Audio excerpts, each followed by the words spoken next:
Hello. So Matthew Parlato, whose name actually means person who spoke, wanted to speak.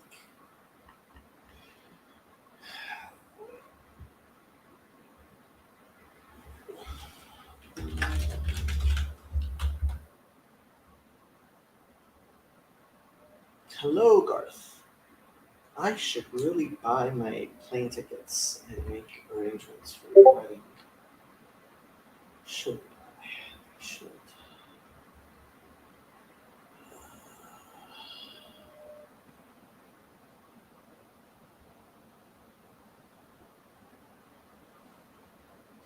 Did I forget to mark it on my calendar? I think I forgot.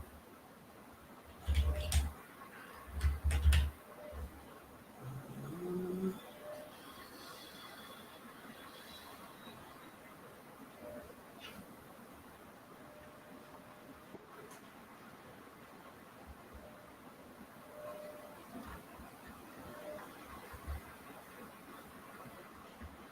I have forgotten to mark it on my calendar.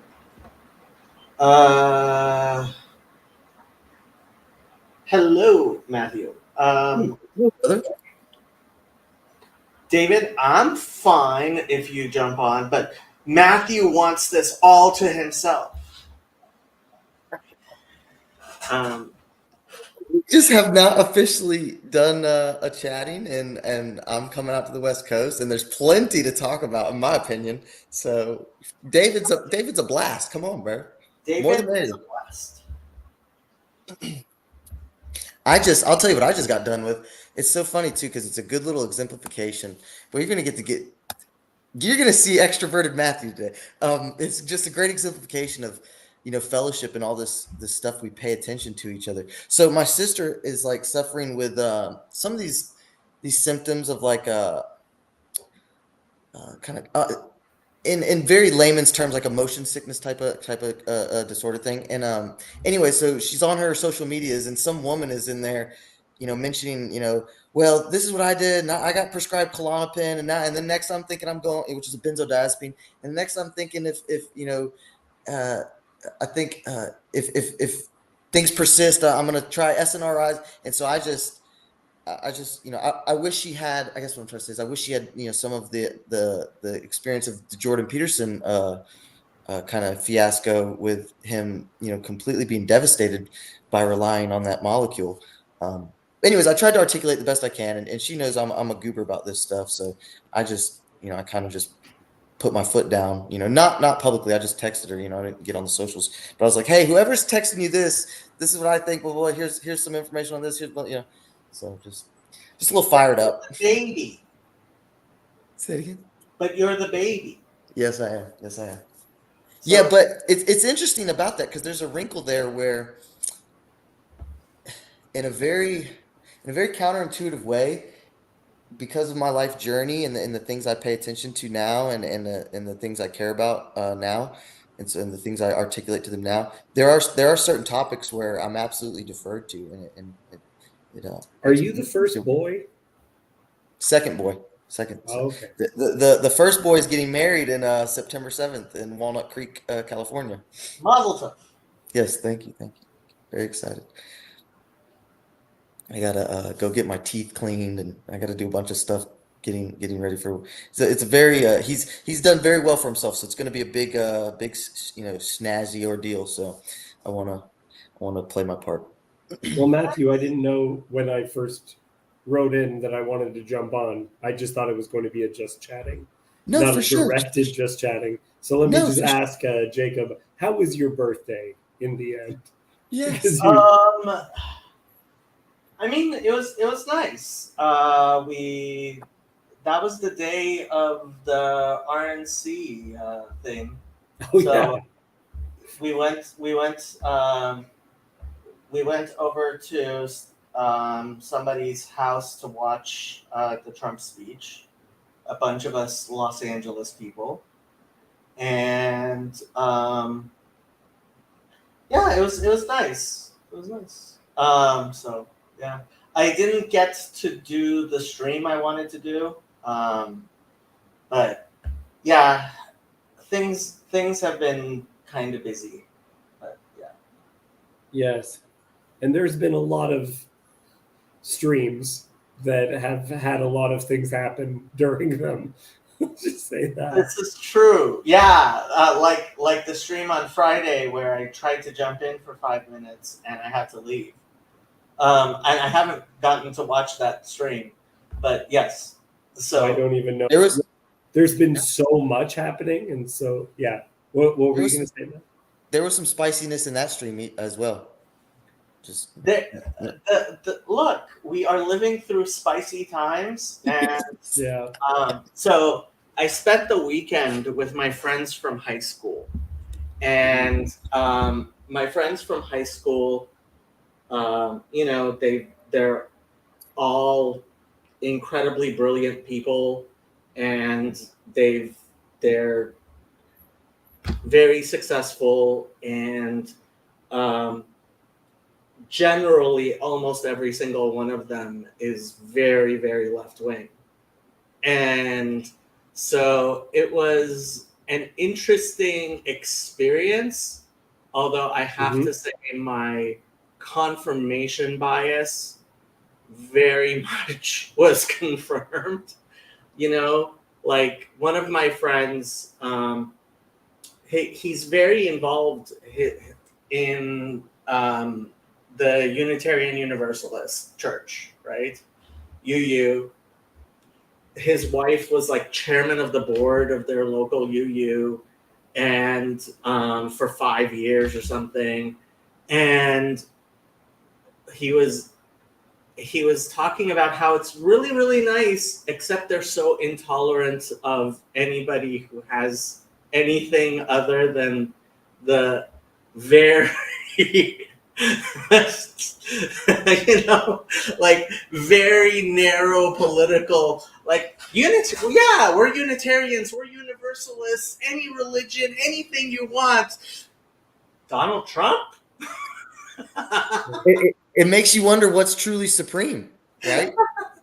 And I'll give that guy credit, at least. Like there's a little bit of self-awareness there, at least, that he's no, noticing. you have to understand. My friends, so Garth, our dear friend from Minnesota, Garth, who's getting married, pointed out something to me that really, really just hit home. Like I've been repeating it ever since, which is the people in this little corner who feel most passionate about it are the people who've had something similar before, and they're trying to rebuild something that they've encountered, right? They've had a sense of community that was real. And so my friends from high school, we really had this community where we discussed things and we were able to really, I mean, we agree on very little, but we can still talk with each other, right? We can still live that type of, and in a very real sense, for me, this community is an attempt to recreate what existed among my friends, and to some extent continues to exist. Yeah. Yeah, I saw it in the local theater group. I think I've mentioned it before on the stream, but like just a community theater, just putting on plays. We had a very particular intention, and all of a sudden, someone attended the Women's March, and I just went, "Oh, I wonder if that's going to come and bite us later." And within very, very little time, someone within the theater group read something a director in the theater group posted on Facebook that he thought was a joke. Someone else said, "We need a code of conduct that anyone that's a member of this theater won't post things like that."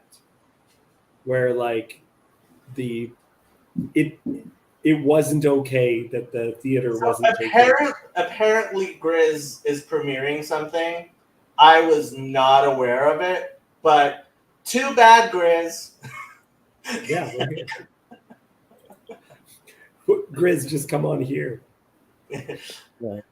Yeah, this is where the cool kids are always.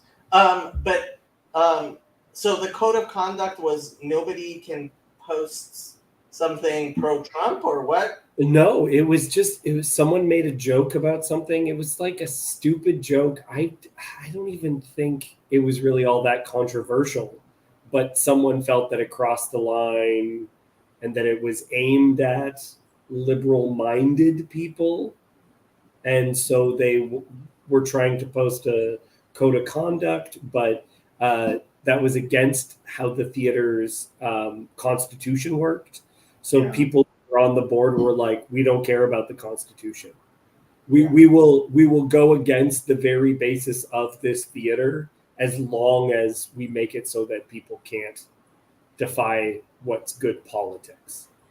So, yeah, I mean, this is part of. So maybe I will end up doing my rant and explaining of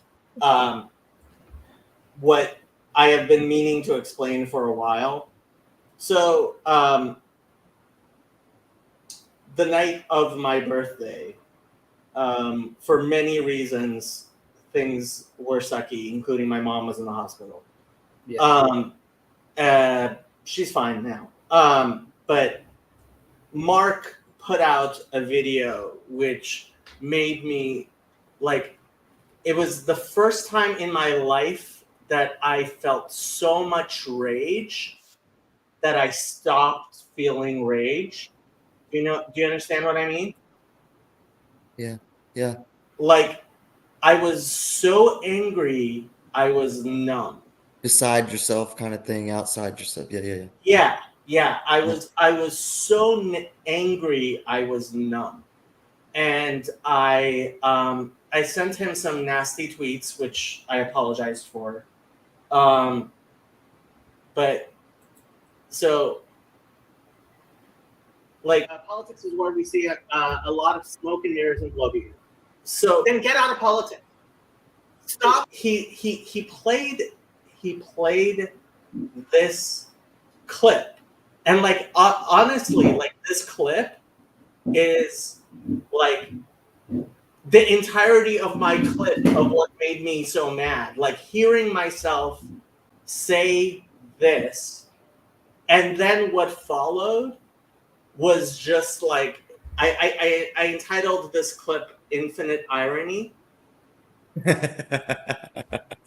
because it was like okay, so what I'm doing is I'm complaining about people who say they're apolitical, right, and then get involved in politics anyway, right? So like that's the whole clip where I'm like, okay, if you actually are apolitical, then get out of the political realm. Like just stop, right? Stop getting involved in politics, right? And it was just like, oh, that's okay. No, actually, he's not senile at all. He's a very nice guy, and he's just a representative, and that's why it was absolutely wrong. And continues to be absolutely wrong for it to be about Mark. It's not about Mark. Okay. It's not about Mark. Mark is, and I have to. Okay, so to explain about Jan God, I have zero clue what happened on Chad's stream. that I was the first person to saw tell Jan. I saw it live. okay. I was the first person to tell him because I was. It was Watching nothing this- special. It's happened here so many times. Right. And Jacob, you warned me about it. Yeah. You So told me when- as people have been learning to use StreamYard, I have warned them about how to avoid porn bombers. And porn bombers will deliberately use names of people in the chat. Yep. And there's no reason you should believe just because, like, sometimes Khezi comes on a different account than the admin account that he has. I will make him turn on his video before I will put him on because I can't trust that, right? Right. That makes sense. So, like, as far as the porn bombing, I have no idea what actually happened. I have sincere doubts that it was Yon God.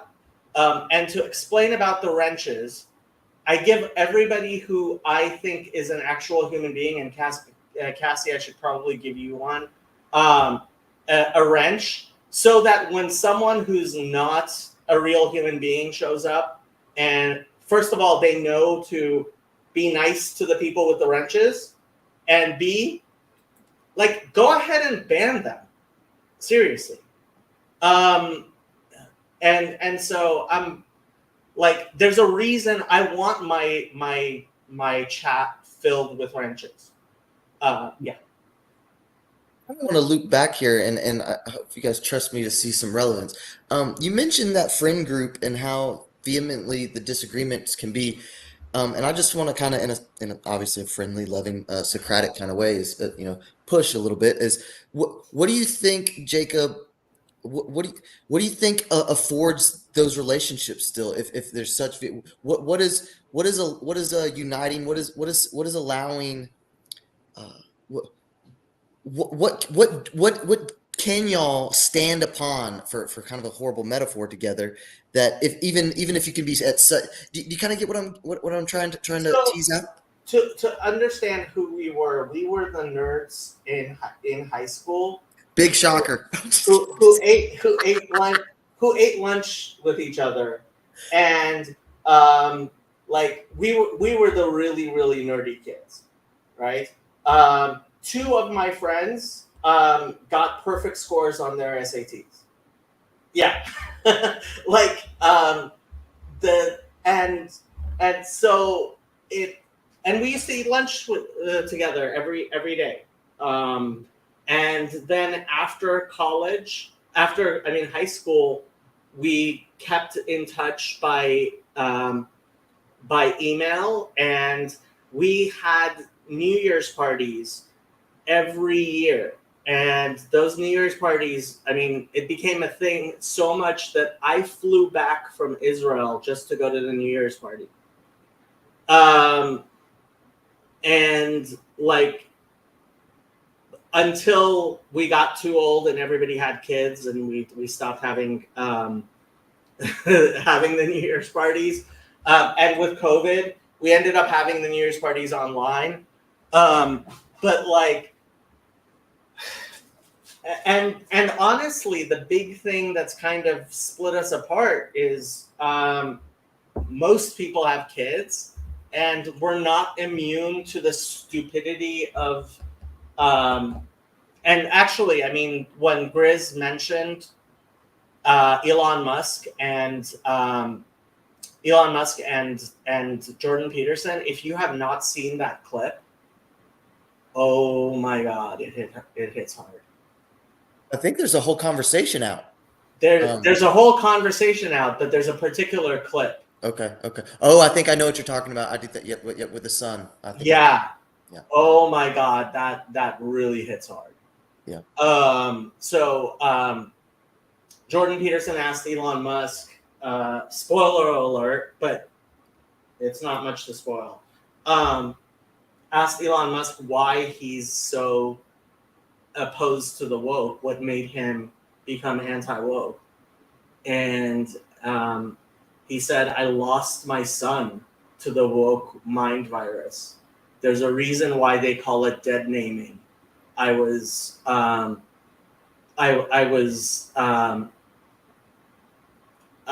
was tricked to sign some papers because they told me, you know, you were either going to have a trans son or you're going to have a daughter or you were going to have a dead son. The only line in there I didn't quite like was the "I was tricked" part.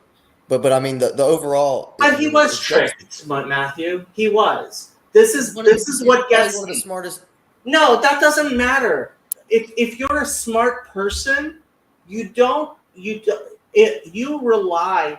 So my brother-in-law is a very prominent doctor. He's the head of Kaiser. So Kaiser has 2 CEOs nationally. He's one of the 2 CEOs. Okay. He had all 3 of my nephews vaccinated. Young men. Okay. Now, my brother-in-law, I trust him completely to 100% have believed, and he still believes that it was the right thing to do. Despite the fact that young men, myocarditis, right, right? It was statistically harmless to them, nearly harmless. I certainly hope so, and there's real reason to. I look. There's nothing in the world like that is more important to my brother-in-law than my nephews. Nothing in the world, right? But the fact is, like, the only way you can function in the world is through distributed cognition. You have to have people you trust. That's why you go to the doctor. And so if a doctor tells you something, then you should be able to rely on it. And the fact is, like, I haven't gone to medical school. Do you know how long it would take to learn the things necessary to actually be able to look at things? Like, this goes back to the transitioning, Jacob? Yes, very much so. Transitioning. I mean, yeah, but no. Maybe I'm more cynical. I think that if you are just part of conversations, like you will make assumptions of trustworthy sources, and a lot of things have flipped and changed and broken apart, and things were in early stages and sold as though they were much further along, because part of a lot of the trans stuff was advertised as though we already did the experiments. We already did the experiments, and this is the result. And so when Elon was, that's the biggest lie, is that the things were further along than they were. But even that's the biggest lie. But even when a doctor says to you that puberty blockers have no side effects, you believe that. Right. I mean, this isn't some hill I want to die on, but I just think there's a temporality issue there. Like, when did they do these studies? You know, where's the long-term studies? And I think, you know, and obviously I'm not aiming this at your brother-in-law. It's not what I'm trying to do at all. I think it's not about the money. Trust me, it's not about the money. My brother-in-law will spend every last dime he has for his sons. So it's not about money. But go ahead. No, and actually, even with that, I kind of want to step back and reframe a little bit, is because I'm not saying there was some kind of, because I guess I was kind of going to move towards like a negligent thing, but I want to even back off that and just say that there's just too much to pay attention to, but but I don't think that. Matthew, do you eat? Do you eat food, and yes, we have no idea about diet at all? Zero. I would push back on that. I would push back on that a little bit. I think we have a pretty good understanding of nutrition. We have 12 different contradictory ideas of what healthy eating is.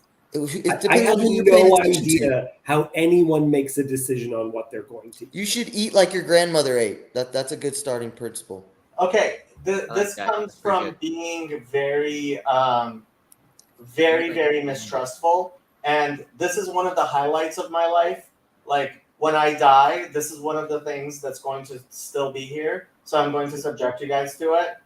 Fun. Is Is like this Donald Duck, propaganda? stick your geometry and stuff? Propaganda, persuasion, and communication. How human beings make decisions, how human beings are influenced by each other to have technological progress in rhetoric.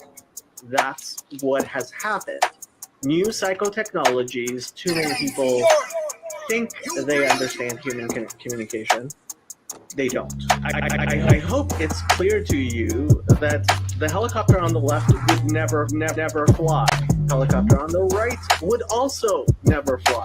These are just scaled down models. We're talking about technology here, and technology has progressed. Mass circulation of books, mass circulation of newspapers, and that allowed for advertising, and then more ways of communication like radio, television, and now internet came into being. Edward Bernays came up with the idea of public relations. Bernays realized in consulting with psychologists, his uncle was Sigmund Freud, and he realized that there is a sexual element and that cigarettes can be marketed to women as something that is both sexy and that is liberating.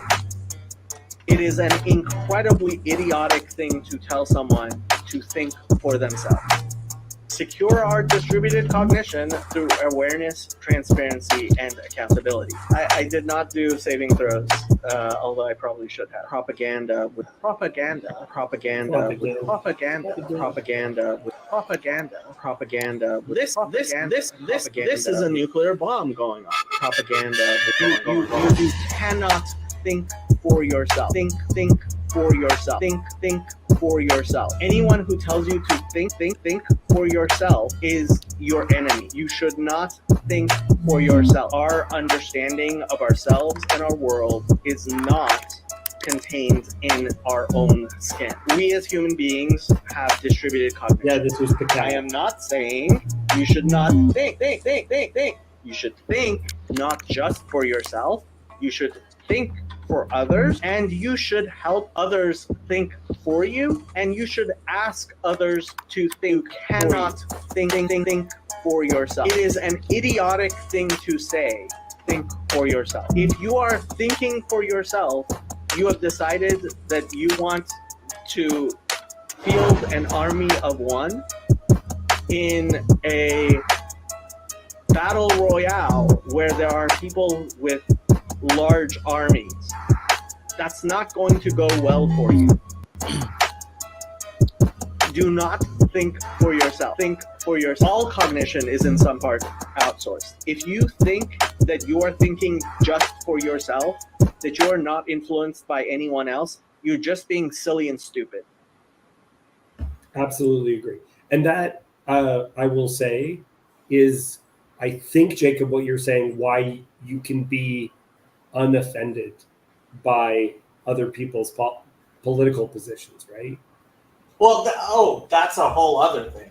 Yeah. No, but I think it's relevant there too. no, it feels tied to it. And that was part of how I would open people up about COVID, is I would tell people, however, I would just say, so what are your thoughts on COVID? And just know, I think whatever your opinion is makes sense to me. And if when I opened with that, people were open to talk about all kinds of things, no matter what their political positions were. But they were just That's a comedy bit, though, right? That's a Joe List bit. What do you mean? Not that I know. Whatever. Yeah, I'm sure it is some way useful, but I just think that's hilarious that people would. I mean, I guess in a way it is like you said. It's just kind of like this rhetoric move to make people comfortable. But no, it's the comedy bit goes. Whatever your politics, I share them. You know, it's like it's to just completely take it. Yeah. Oh, And I just I want don't to say I share them. I say it makes sense. Yeah, Makes yeah, sense. well, exactly. So, well, if it makes sense to you, you could say it's like I can kind of relate. I can kind of get there with you. But and I just want to say, obviously, what I was trying to what I what I was trying to articulate is I don't think you should. I don't think you are some individual that can think and make these decisions. But I do think there are diverse networks that you can call upon, and there are experts in communities of experts that would say the food pyramid back in the day was complete bunk. Now that may have been a small minority, may have been very much Exactly. So Matthew, this is how we've ended up where we are, right? When you can generally trust the the the establishments, right? When you can trust the New York Times, when you can trust that they won't lie to you, when you can trust academia that they won't lie to you, when you can trust the doctors, right? You might get a second opinion, yes. right? Yeah. But what you don't go. It's when you get red pilled, which all red pilling means is you trusted someone, you trusted the system, and then you realize, oh, I can't trust the system. I get, perhaps I'm just holding him to too high of a standard. He's Elon Musk, blah blah blah. I just think there was something. I mean, I'll just do the me thing. When the idea of transitioning was presented to me, like full on surgical, chemical, it just on its face, it just to me, I was just like, well, something in here stinks. Something in Okay, here is not. Matthew, I want to put you in this position. You are a father of a child whose mother you are not married to, Mhm. and your child, your teenage child, is very, very sick, Mhm. and you take that child, the two of you take that child to the very best doctors available. And those doctors say, this is the only thing you can do, or your kid's going to die. Oh, I hear you. I hear you. Like I hear you. even if he mistrusted it, and frankly, I have seen many fathers who they mistrust it, but it's like, how do I Yeah, do this with the mother of my child, especially if you're not married? and a vital word in there is best, right? I mean, these are supposed to be because here's the real headline. The system is failing. The system is failing. Abort, abort, alert, alert. Like the experts are Right.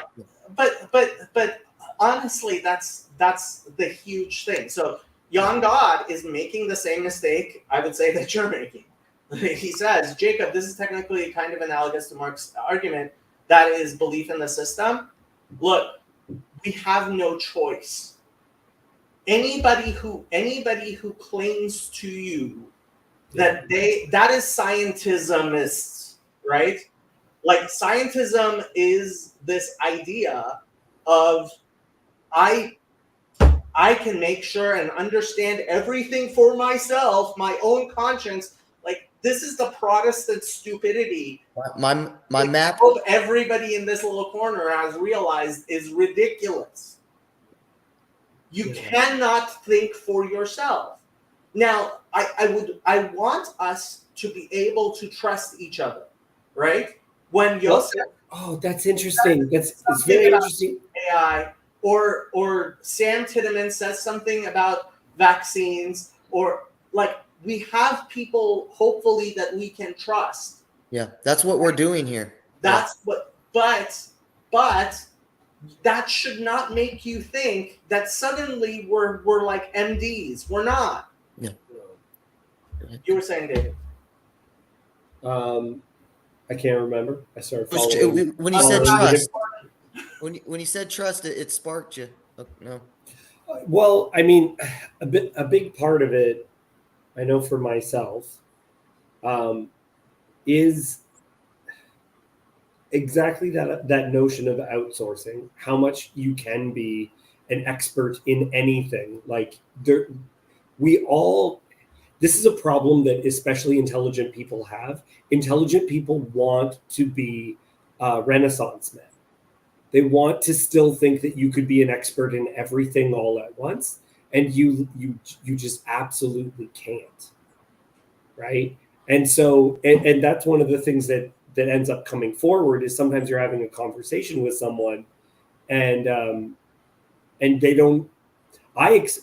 Jacob, I know you experienced this. I experienced it when I was going to a mosque because I was talking to Muslims and they had arguments that they had never heard a non-Muslim respond to. And so they trusted their leaders. They never heard a different perspective. And then all of a sudden they go, uh-oh, right? And I've seen it, Jacob, when people hear references, Michael Brown, right? The first time you and I spoke, you sent me an email first and say, please don't just send me a bunch of Michael Brown videos to watch. Like because it was just like, if you're having a conversation with a Christian, they just go, I'll trust your sources, right? But if you're having a conversation with a Jew, they go, I've actually read that myself in the Hebrew and it doesn't say that, right? That is, and that's a Sam Tiedemann issue that people have too. You trust a bunch of people that say that this particular church father was very Trinitarian, and he goes, I read him. He doesn't say what you're saying. He said that. He also says this other thing. It's more complex than what you are currently claiming. And that's just part of it. The fact Right. is, if you have a robust argument, and this is the difference between this little corner, Jordan Peterson sphere, because I don't like the term this little corner, but Yeah. the fact is this little corner is smaller than the Jordan Peterson sphere. But like, look, in order for us to figure this stuff out, we have to actually have the iron sharpens iron discussion. Like, the discussions I had with Aaron Vriesman, right? Like, I would never spring something like that on your average Christian, because, like, it might destroy them. Like, like, I mean, I dare say, when you look at my reading at Mark 2, like, the crayon looks pretty obvious to me.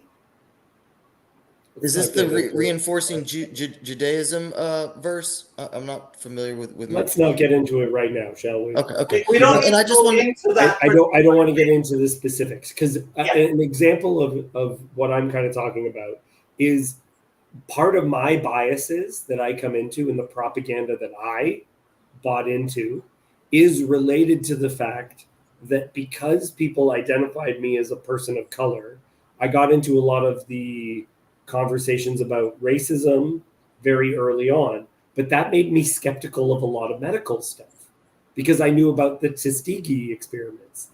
And so I immediately knew that when conspiracy theorists were depicted as white people, right, your Alex Jones, it made me laugh because I was just like, you want it to be a white person because if it's a black person disagreeing with the vaccine, your best argument is, I swear we're not fucking with you this time.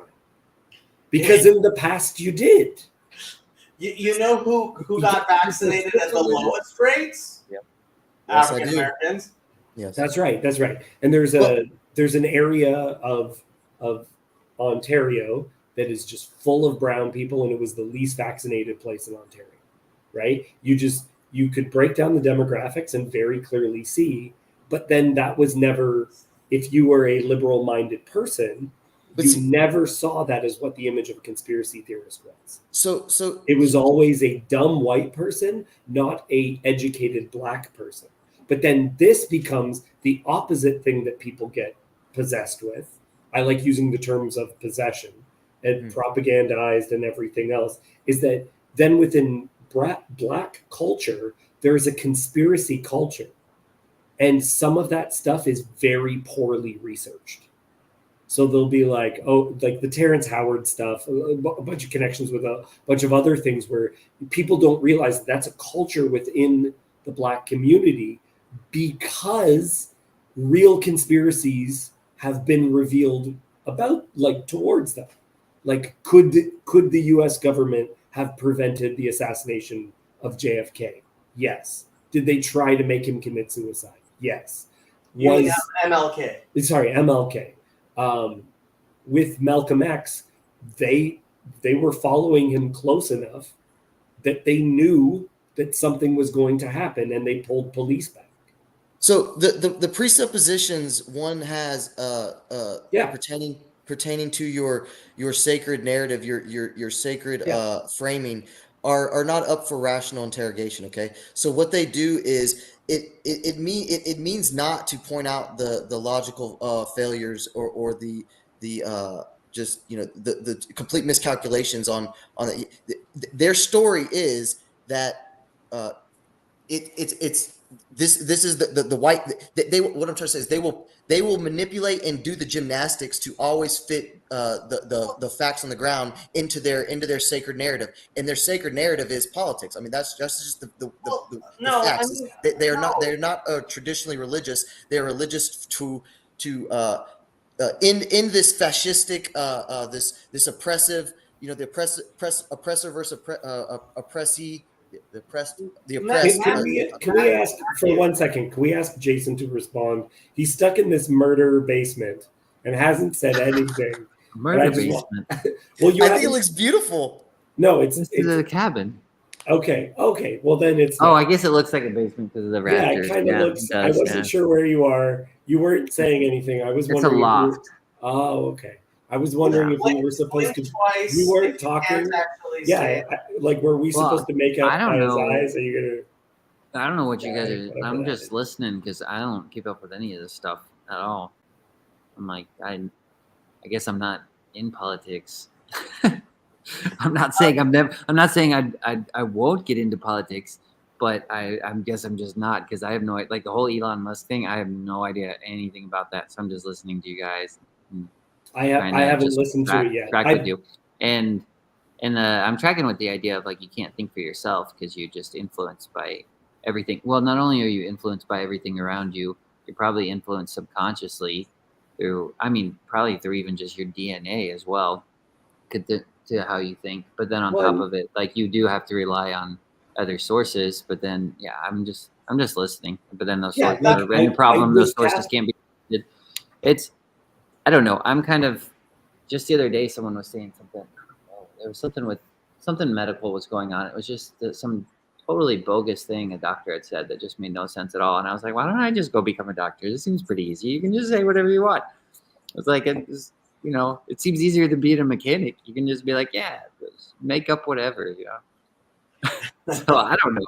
That's kind of how I feel half the time. There's even another layer of it is you scratch an expert and you realize they're standing on, the shoulders of giants, right? It's not only this distributed cognition that we participate in the now, it's, you know, this tradition and culture that we are, you know, bathed in and that we rely on. And I think a big part of that too is, you know, it's this, you know, cutting off the limb you're standing on it in a lot of regards. And you know, we don't, you know, beware of the consequences of that, you know. Yeah. That's the one thing. Like, anytime somebody says, "Oh, Jacob, you know a lot about the Bible and stuff," and it's like, no, I plagiarize everything. I have been listening to rabbis, and frankly, when I don't know, I go ask a rabbi, and he will come out with, like, guns blazing in ways that nobody, like, So, for example, somebody, when a Noahide asked me, well, how is it okay for me to go to a Christian church if I don't believe in it? And, like, I didn't know the story of Naaman from the Bible. I go and I asked a rabbi who's a posek, and he immediately says, well, his situation isn't worse than Naaman from the Bible. I'm like, what? And so he pulls out the Bible, and there's Naaman. And it's like, yeah, there you go. Like, and like, because I'm hooked in. I am hooked in to like the greatest Bible processing network ever. And what people don't realize too is that they're carrying how they've been taught to interpret, even if they've read the Bible a ton of times, they also are carrying in with them all the baggage of the interpretations that have been explained to them. So like something that came up recently, I think Hezi is incredibly intelligent. And we were having a conversation and he said something was in the Midrash. And I just said, no, it was in the text. It's not in the Midrash. It's not just Midrash. It is actual text, right? And he went, what? No, it's not. And then he looked it up and then was like, oh, yep, this verse, you're completely right. And it's one of those things that as you become more and more interested in traditional commentaries as well, you may have the traditional commentaries and the Midrash and the legends and all these other things where that gets muffled in with the even how we see the things we researched ourselves begin to blend together. Mm-hmm. And we don't realize that, okay, I did look into it, but I can't remember what that's from. And so like my dad believed things were in the Bible that were not because he was raised Catholic. So he thought the woman who wipes Jesus's face, her name's Veronica. That's in the text. And I said, no, it's not. That's like Vera Icon, Veronica. Vera Icon means true image because the early church believed that they had that rag and that it has his face imprinted on it.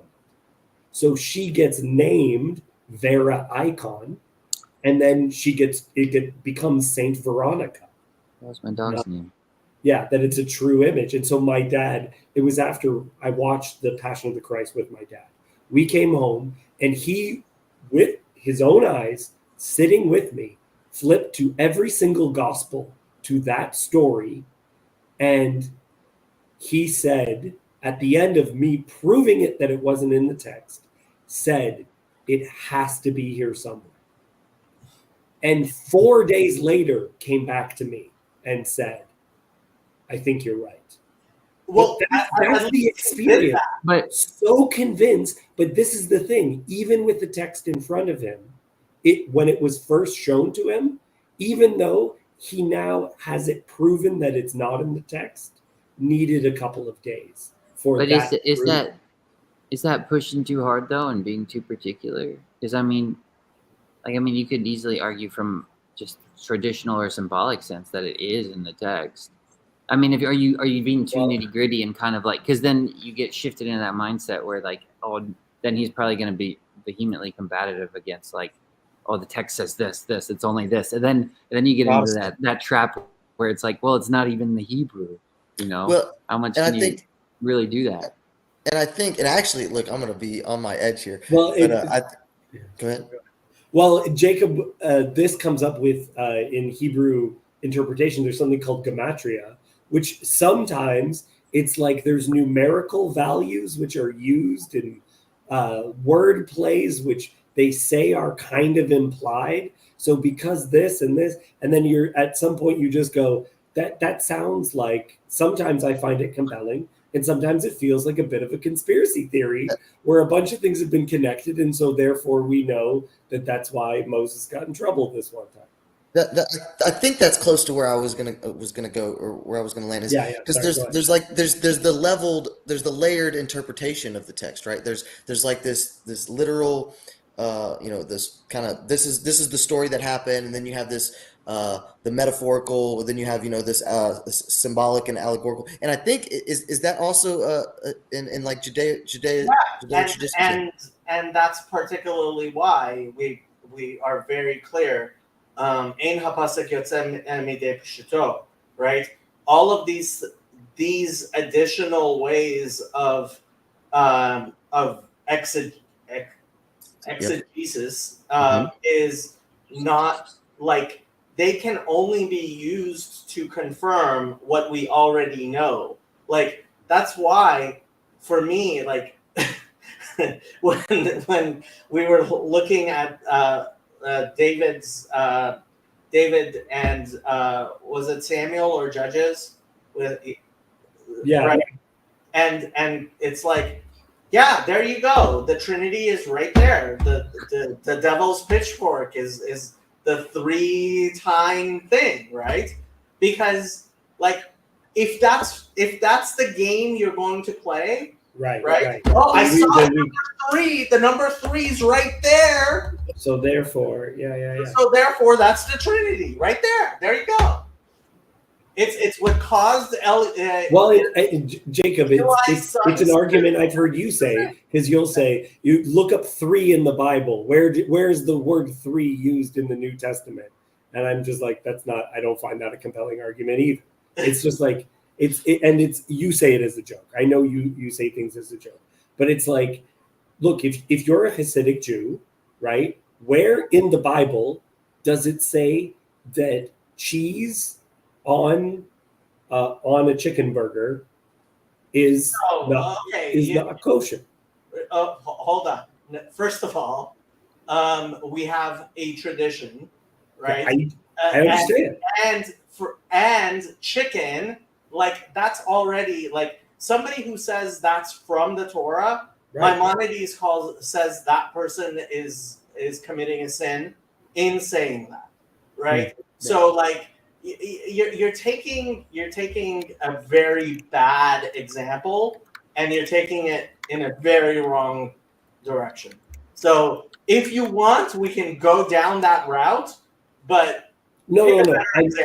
I'm using this as an example. Okay, so I use that though because I know people where they don't know what is text and what is the tradition over top of the text, and they assume, like my dad, that it is literally there, not that there's this secondary tradition which gives us this interpretation. But ultimately the question becomes, let's say I print, like I have a printing press. Now everybody has a printing press. And I print a Bible that has Veronica's name there. Right. So why is your Bible more valid than my Bible that says Veronica, that has Veronica's name there? Well, that's a great example because one of the scribal errors in the New Testament is sometimes it says he, and you don't know. Does Jesus touch the leper or does the leper touch Jesus? And you'll hear entire sermons preached on who touched who, but it just says he, and then later scribes will write in the word Jesus instead of he because they want greater clarity. So then you'll have a manuscript tradition where it'll say this thing. And like, look, I love my mother-in-law. She is well versed in the New Testament. She believes that the end of Mark is in the Bible. And I'm like, the end of Mark is not in the Bible. Almost everybody believes the woman caught in adultery. Let he who is without sin cast the first stone is in the Bible, and it's not. Yeah, it's one of my favorite non-biblical stories of Jesus. Yeah. Yeah, the woman caught in adultery. Everybody thinks it's an actual people get shocked when you point that out to them. So, perhaps this is relevant, perhaps it's not, but and I don't know the exact details of it because I'm fairly new to intentional Christianity, and I'm definitely very ignorant on Judaism. But I think you've mentioned it, Jacob, and I think it was one of my favorite. It was an aspect of your tradition that I really appreciated. Was this kind of natural, emergent hierarchy of your rabbinic fellowship or your rabbis that it kind of they argue it out, and through this. Through the merit through the merit and gosh, I'm not a big pragmatist fan, but through the merit and the pragmatics of their interpretations of the way they are of the way they are taking the text and the tradition, participating in the tradition, and articulating how they're seeing, their interpretation and their perception of it. They kind of can rise into this hierarchy to where you have this infamous Maimonides, right? Who just stands. So let me tell you about a rabbi who he died not too many years ago. His name is Rav Ovadia Yosef. I think I've heard you mention him. Yeah. And so let me explain why he became a prominent rabbi, despite the fact he was not a very popular person. Very few people agreed with him. But there was a thing with, before internet searches, right? He would write these responsa on a topic, and it would be like an index, right, of every rabbi for the past 1,000 years who has, he had libraries and libraries of texts memorized, okay? The guy was a supercomputer. And, everybody agreed that they didn't agree with his interpretation or his methods or the things he said. He said a lot of things lots of people disagreed with, but everybody had to have a set of his responsa in their home, because if you want to look something up, right? You had to, right? And the guy just through force of sheer sheer tyranny of will. What? Sheer tyranny of will. Tyranny of intellect, maybe. And Sorry, that's thoroughness, right? He From a was very so specific thorough. Norm Macdonald joke. Okay. Yeah. Okay. We both with the comedians tonight. So he was so thorough that it almost, damned if you didn't like it, you had to kind of reckon with it, kind of thing. Yeah, yeah. So sorry to put this Jan God quote forward. I think this is very important because, again, I think that this is not the point. Guys, you're spending 10 minutes talking around the topic of NPCs versus PCs. The question is how to deal with those on a script and what to do with those who are glitching through the terrain. This is exactly the problem. Is that if You imagine everybody else is on a script and you're not. I was on the bus. This is when I was really into punk rock, and there was a guy. He had Converse All Stars, but these were a special brand of Converse All Stars that had anarchy symbols, a white anarchy symbol on a black square, and then a white, and then it was checkered, and then reverse checkered anarchy symbols on this, and it was a Converse shoe, and I was just like, Converse is owned by Nike. You're wearing a Nike sneaker pretending like you purchased punk rock, right? This is your rebellion is you still bought it at the mall. You're still a kid buying stuff at the mall, right? And this is the important thing, is that you do your work to try to be possessed by better demons. But that's the best you can do.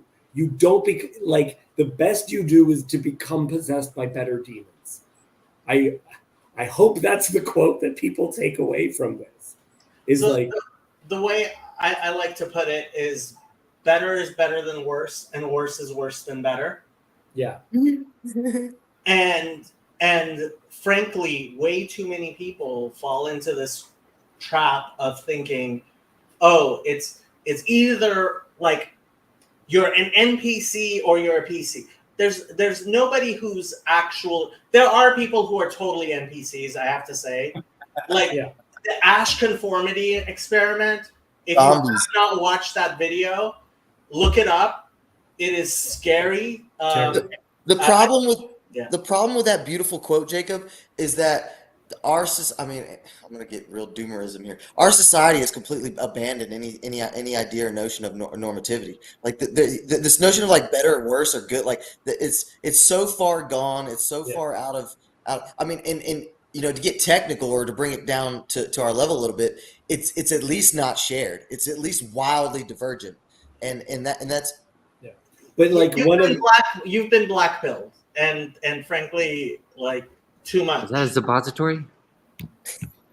Basically, yes. Yeah.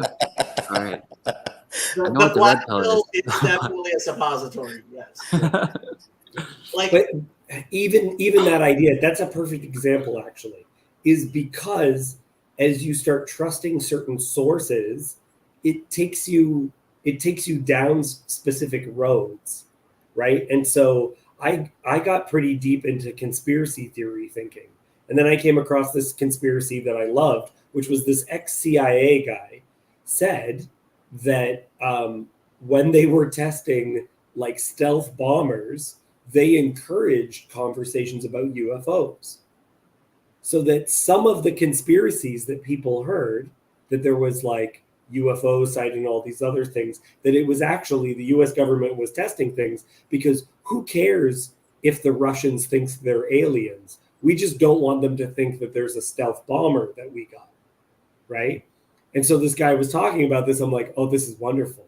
A conspiracy about conspiracies. In fact, some of the JFK conspiracies that people have heard of were spread by the Cuban government, which is, it's just so wonderful because this is the thing is that people then go, oh, I questioned the narrative. It's like, yeah, you questioned the narrative, but the way you questioned the narrative was another narrative, right? Like if you go deep enough into conspiracy things, you find out that like, what's his name?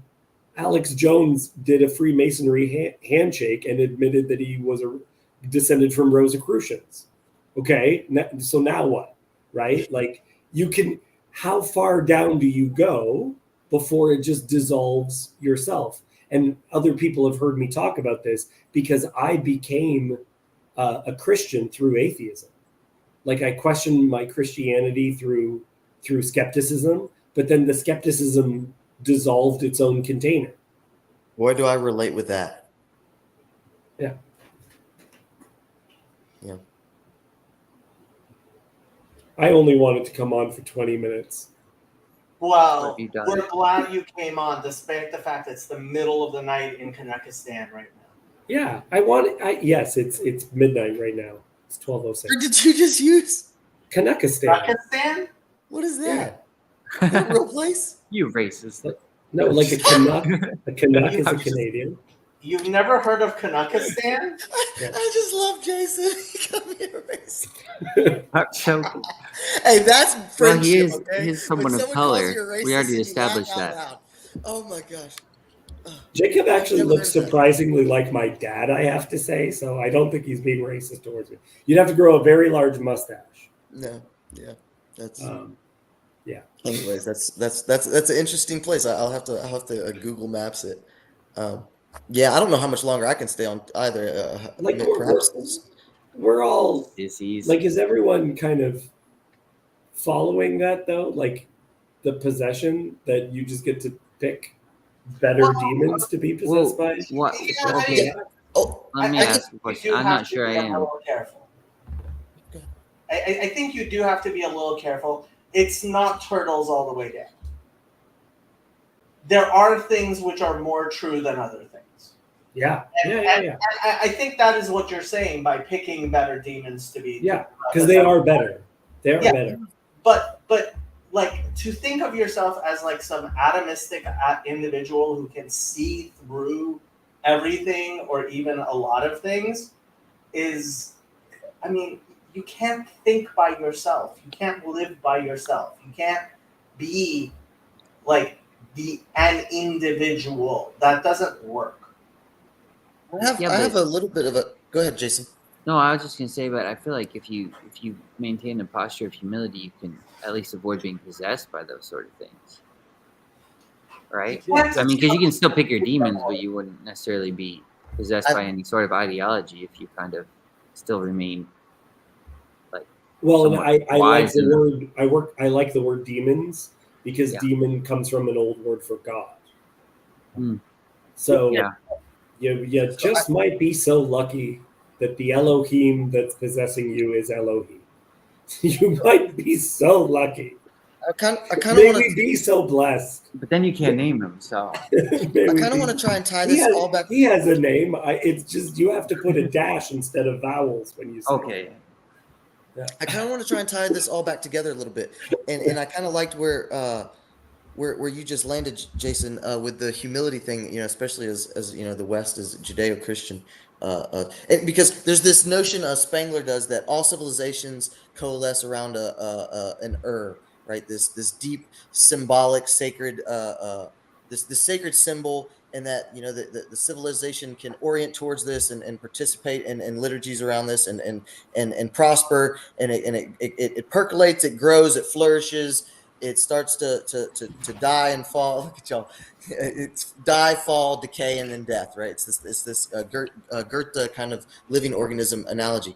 And so I kind of pushed because I think you can definitely get there's some merit to the modernist kind of psychometric take on left versus right, but also we should understand the historical emergence of that dichotomy in those terms, you know, in the French Revolution, you know, left versus right, and how they kind of come about. And so I've just been playing and kind of trying to tweak with those, and there's also other ones that I really appreciate, and they're not totally divergent from what I'm going to lay out. One is from Curtis Yarvin on like lawful versus like entropy.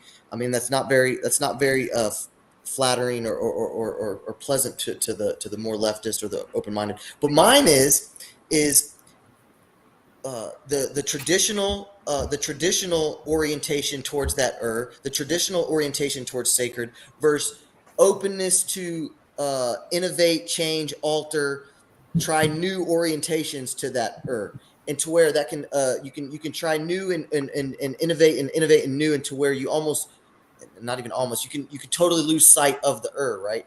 And so there's a way in that when you tell yourself a narrative about how, oh, but I can try it this way, we can do it this way, and for sure there's trade-offs and you know, there's technological advances that perhaps can hide you know, certain progresses from said leanings, but I think you're also kind of you're acquiescing to a new hierarchy, a supreme top value there in a narrative, and you can take that and kind of frame it as you're allowing yourself to be possessed by another entity, another demon, whereas your civilization is supposed to be oriented in this kind of way. Go ahead. Okay, Jim. so David, how many pounds is that cat? he's a big I was boy. wondering that too. That's the biggest cat I've ever seen. That was Humphrey. He's a big boy. He's a tuxedo cat. I don't know how big he is, but he is big. He's very large. Because Shadow's almost 12 pounds, and that cat looked at least 30 pounds. So I think that sounds about right. I think I'm, yeah. now, as far as all the Marxist mumbo jumbo that Matthew was talking about, we have nothing to lose but our chains. Anything Marxist. In the words of Karl Marx, so, right at the beginning, right That on cat the edge, distracted you. on the edge of the no. 19th I century. mean, we on my Discord, was it you or was it somebody else who posted a Curtis Yarvin video? And I Not me. responded, the guy oozes Marxism. Oh, okay. In that regard, I see where your point was there. Okay. And I mean, this whole thing, yes. Look, you need a symbolic framework within which to analyze your narratives of the world. And you have a choice. You can try to use dialectical materialism, and you will fail. Yeah. You can try to use evolutionary biology, and you will fail. Or you can try something much, much older and better, which is a Metaphysics. Christian framework. Or you can use something that's even better, which is a Jewish framework. And much older. Or you could try something even better and you can mash them together like I have done. Yes. And then Yeah, you'll start trying to create then you your will try framework to. Can I give is you a your really bad idea. Can I give you your flowers now? Because you kind of just exemplified it there 12 seconds ago. Hezi, I came on your channel earlier with Hezi. I'm a huge fan. I'm a Hezi stan. And Back of the throat. It's oh, okay. excuse me. You can say Hezi. That's fine. He knows I love him whether I butcher his name or It's much better than Chezzy, which I hear way too much. Chezzy. Oh, okay, yeah. Yeah, that's funny. Well, I'll be honest. I think I was going with like more of a K when I first found his name. Anyways, just want to get real quick. We were talking about the 4 Ps, and we got into just kind of how you exemplify it so well in that you are very firm and you have your beliefs and propositions and your scripture and your religious leaders that you're like, hey, this I agree here, I agree here. But then also you have this space that you're allowing, hey, we're going to have a conversation, we're going to allow these procedures, and then you have this wisdom that is of you and your tradition, to where you want to create a beautiful place where it's like, yeah, even though I don't think you necessarily took my comment in the right space, but I do understand your comment about Yarvin, because I actually think a lot of modernists are materialists, Marxist, dialectic materialist is how you put it technically. I actually think a lot of them are. So in a regard, it landed. I just want to share this because I haven't shared this anywhere else, which is that I think that no one is really talking about one of the most important Marx quotes, which is in the Communist Manifesto. He says, if you really want to understand communism, pay attention to what is just about to happen in Germany and Russia, because they really get it. That was Really? in the version. Because I thought he was sure that communism was in the offing in England.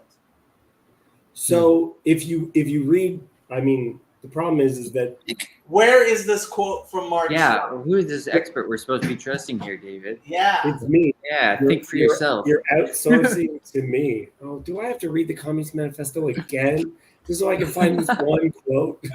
Is that Well, in and the there text? could be a both and. Is that in the text? So does it say Veronica? So the Communist Manifesto is ridiculously short. So in order for them to turn it into books, they will oftentimes put, like the version I read had at least 5 different introductions. It was the introduction Marx wrote when it was published in America, the introduction Marx wrote when it was published in Russia for the first time, the introduction he wrote so all of those were at the beginning of it, because they're just like, how do we make this more than a pamphlet? Because he basically wanted it to be a pamphlet that could be easily distributed, right? And so that was in the version I had. So maybe it's not in all of them. Yeah, because I just did a search of Marxist.org for the word Germany, not in there, and that they have the entire collected work or Russian. So bring it up. Well, then I was Trust. Well, but I don't think it would be a push. I trusted the translation. I trusted the translation. I don't think it's that far of a push of your imagination to think this guy really believed in thought his shit didn't stink, excuse my language, but really believed in and thought that all these burgeoning nations were going to be, of course, they're just going to fall in line to his unveiled wisdom, his Did you guys listen to the stuff about Thomas Sowell has a whole bunch of bits about the personal life of Karl Marx. If you just type that in, Thomas Sowell, Karl Marx. Oh yeah, of his younger life. Horrible human being. And then Peterson interviewed a guy about some of his poetry and plays that he wrote. Yes. And yes, who boy, nasty dude, nasty. And I have to point out, as I always do, that there's absolutely zero reason to credit him with all of the work that Engels did, because without Engels, there definitely would not have been any Marxism. Without Marx, there might actually have been Marxism. But it was Engels who financed everything, who did all the work, and he was just like a psycho Marx fan. And like, yeah. So like Engels is to Marx like Jesus is to Paul.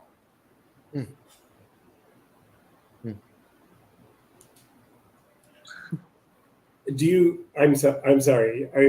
Are you disappointed when we don't take the bait? I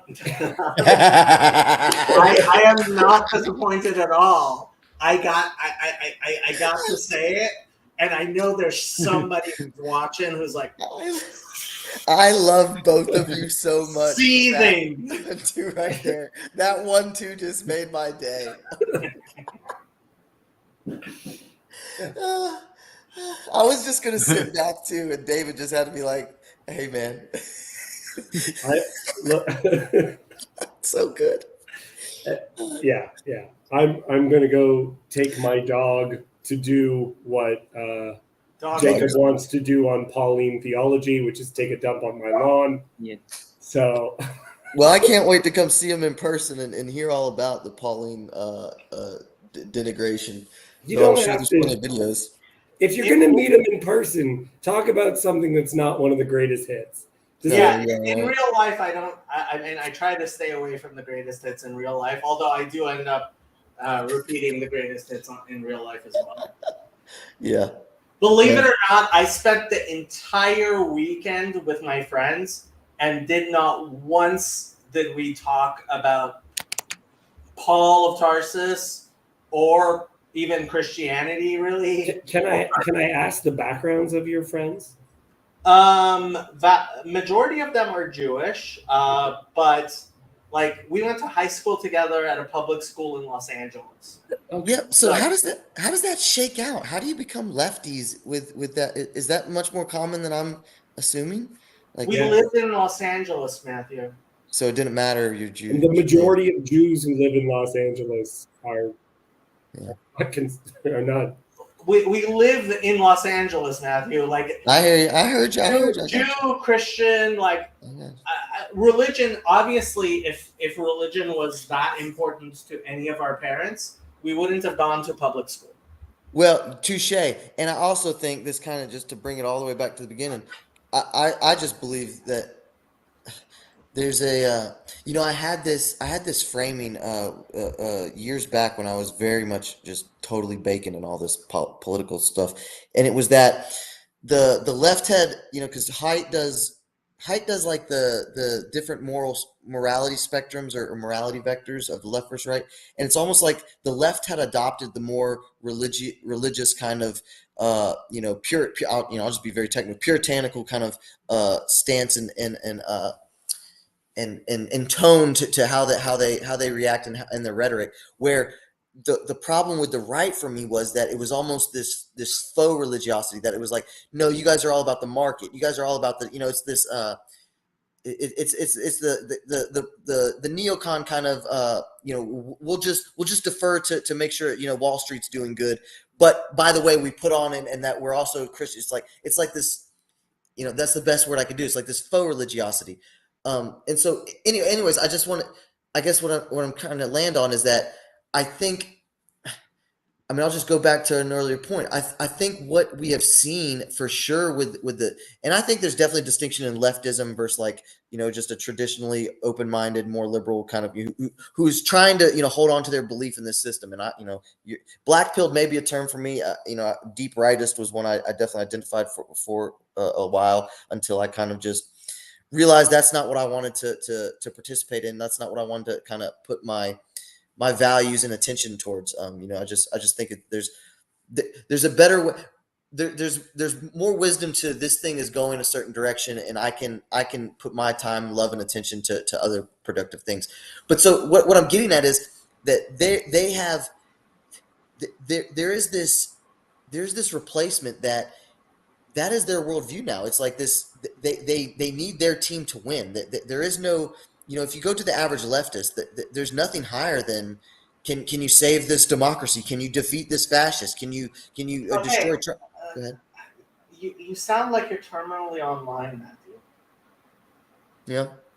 In real life, like vast majority of people are not as possessed by the craziness. Yeah, it's the loud online people. You're right. Yeah. Right. Now, have our institutions been captured? Do I Yes. believe that the march through the institutions has happened? Yes. Long march through the institutions, I believe, was something that people tried. But what I have tried to be incredibly clear from the very beginning is there is zero possibility of the woke actually succeeding. That's not a thing I am in any way worried about. Can you I give me do some worry. more? What? Can you go into that a little bit I more? will. But Okay. but I am far more worried about how much damage they will do before they Okay. before people wake up. I agree with that. I am much worried about the backlash that will ensue because the backlash is going to be horrible. Yeah. And backlashes are usually what do the most damage. But Because the woke are incompetent, right? Like James Yes. Lindsay puts it, the left doesn't know how, right? These people, they have a bunch of beliefs that are just plain wrong. Number one belief is the boiling the frog thing, which people use all the time. Mhm. They've done the experiments. The frog jumps at the same temperature, no matter how slowly or how fast you bring up the temperature, because like there's a place where people are like, hold up, this is crazy. Yeah, touche. Yeah, but I have heard of drunken people dying in hot tubs because they don't do that. Okay, So- so I have a great idea. If you're gonna get drunk, don't go in the hot tub by yourself. Exactly. But a lot of people are drunk and they're sitting in hot tubs, spoiling. Maybe. These people need girlfriends. Yeah. Speaking So of that I guess which, we're Matthew, so when are you going on a date? I have I have a woman here that I have been doing some courting. I had a real rough month. I don't really want to go into the details right now, but I had a real rough month in July. So that we kind of backed off. Just wasn't feeling up to. And she's so cool. I'm here. I mean, there's a whole bunch of mess and baggage with it, right? She's got 3 kids. They're obviously not mine. She's not. She's Well, not. obviously. Yeah, she's sharing custody with them, blah blah blah. Yeah, there's a bunch of stuff, but no, I mean, I'm out there. If I had to be kind of reflective, I think I just need to kind of, I gotta lower my standards. I'm not 25 anymore. Blah blah blah. As much, I don't have all the finances that all these women really, that security that they're looking for. So. But I don't know if this was a genuine turn of the conversation or not. Oh, you obviously haven't watched enough of my channel. Oh, I have. Sir. I have. Matchmaker Jacob, like there. This is there is definitely a pro-natalist bent, and he wants everyone to get laid. especially when I see somebody being terminally online and being black-pilled by being terminally online. I highly recommend they go on more dates. Can I? Yeah. Well, don't get me wrong. It's not because I don't want to. I'm on the dating sites and stuff. But let me defend myself a little bit. Yeah. Okay. Good luck with too that. low. Too high. Yeah, there's some wisdom in there too, but there's also like a social stigma with that too, Mr. Jeremy. I love Jeremy. He's up forget the social stigma. People can look at you funny all they want. One of my very good friends married a Vietnamese girl, 15 years younger. He would never ever be able to marry such a smoking hot young girl if she wasn't Vietnamese. and spoke English perfectly, and they have kids and they're happy, and everyone can say whatever bullshit they like, but he's happy with his kids and F everyone else. Yeah, I So totally like, agree with that. I highly recommend marriage tourism. I highly recommend not giving a damn what anybody says. And I highly recommend kissing your girlfriend, and if she will let you, getting her pregnant. Yeah, that's a lot there. I want to defend myself, That's a but I'd lot rather just listen to there. Gil because I got to go to bed here in a second. What you got, Gil? Good evening. Good morning, because for me it's good morning. Okay, I'm in cool. Europe, actually, Switzerland, and yeah, I was kind of talking with Jacob on Twitter, and was curious to join. So Yeah. yeah, and it's kind of a symbolism happen moment because we are talking about dating, and I kind of suck at it. So yeah, There you go. I guess here I am. There you go. I like to think I don't suck at it, but I mean, in my older days, in my older age, yeah, I'm getting more and more in my particular in my ways. More, I mean, that was kind of my one critique on myself to reflect is I need to just be more open to a larger breadth of options, I guess, to be. Can I tell you something? This one time, I was talking to dating this girl that was not cute, and then I asked my mom. I was like, I don't think she's cute at all. I feel bad not dating her just because that seems so shallow. And I was like, who else? Like, who's gonna date ugly people? And my mom said, other ugly people. So you don't have to lower your standards. You can keep them up. Well, that's not the only vector I was going with, but Okay, I hear you. I hear dude, you. I have to say, number one requirement is what I jokingly refer to as straightforward, which is an erection. It is a requirement. Amen. If you Well, don't, of course. Gil getting in it. like there's no like I'm dating someone yet I get no erection. Like that's not a thing. So just put that aside. Like that's the first requirement. An erection. Does she give you a stiffy or not? Yeah. Well, I like I Jake. agree with that. I think that's 1 and 1A with I'm doing the Christian thing. I've had I don't know, I'm a believer now. I think I don't know if I could. It would have to be a very particular woman and a very open-minded woman for me to date at this point. That is not is some kind of favor. Gosh, I can't speak. I need to go to bed. Some kind of favorable view on religion or just Christianity in general. That hasn't had Church is so a great place to find people to date. Yeah. Well, and just to be frank, I mean, I am in West Texas. There's a lot of little Hispanic girls that are running around, tan skin and brown hair that definitely flip my trigger. So it's not out of the realm of possibility. But yeah. Well, and I just want to defend myself one last time before I go to bed. Is I think in some regards the political rhetoric and some of the political talk, yeah, I think I was definitely online there for a long time. And let's be frank, we're all online too much in some regard.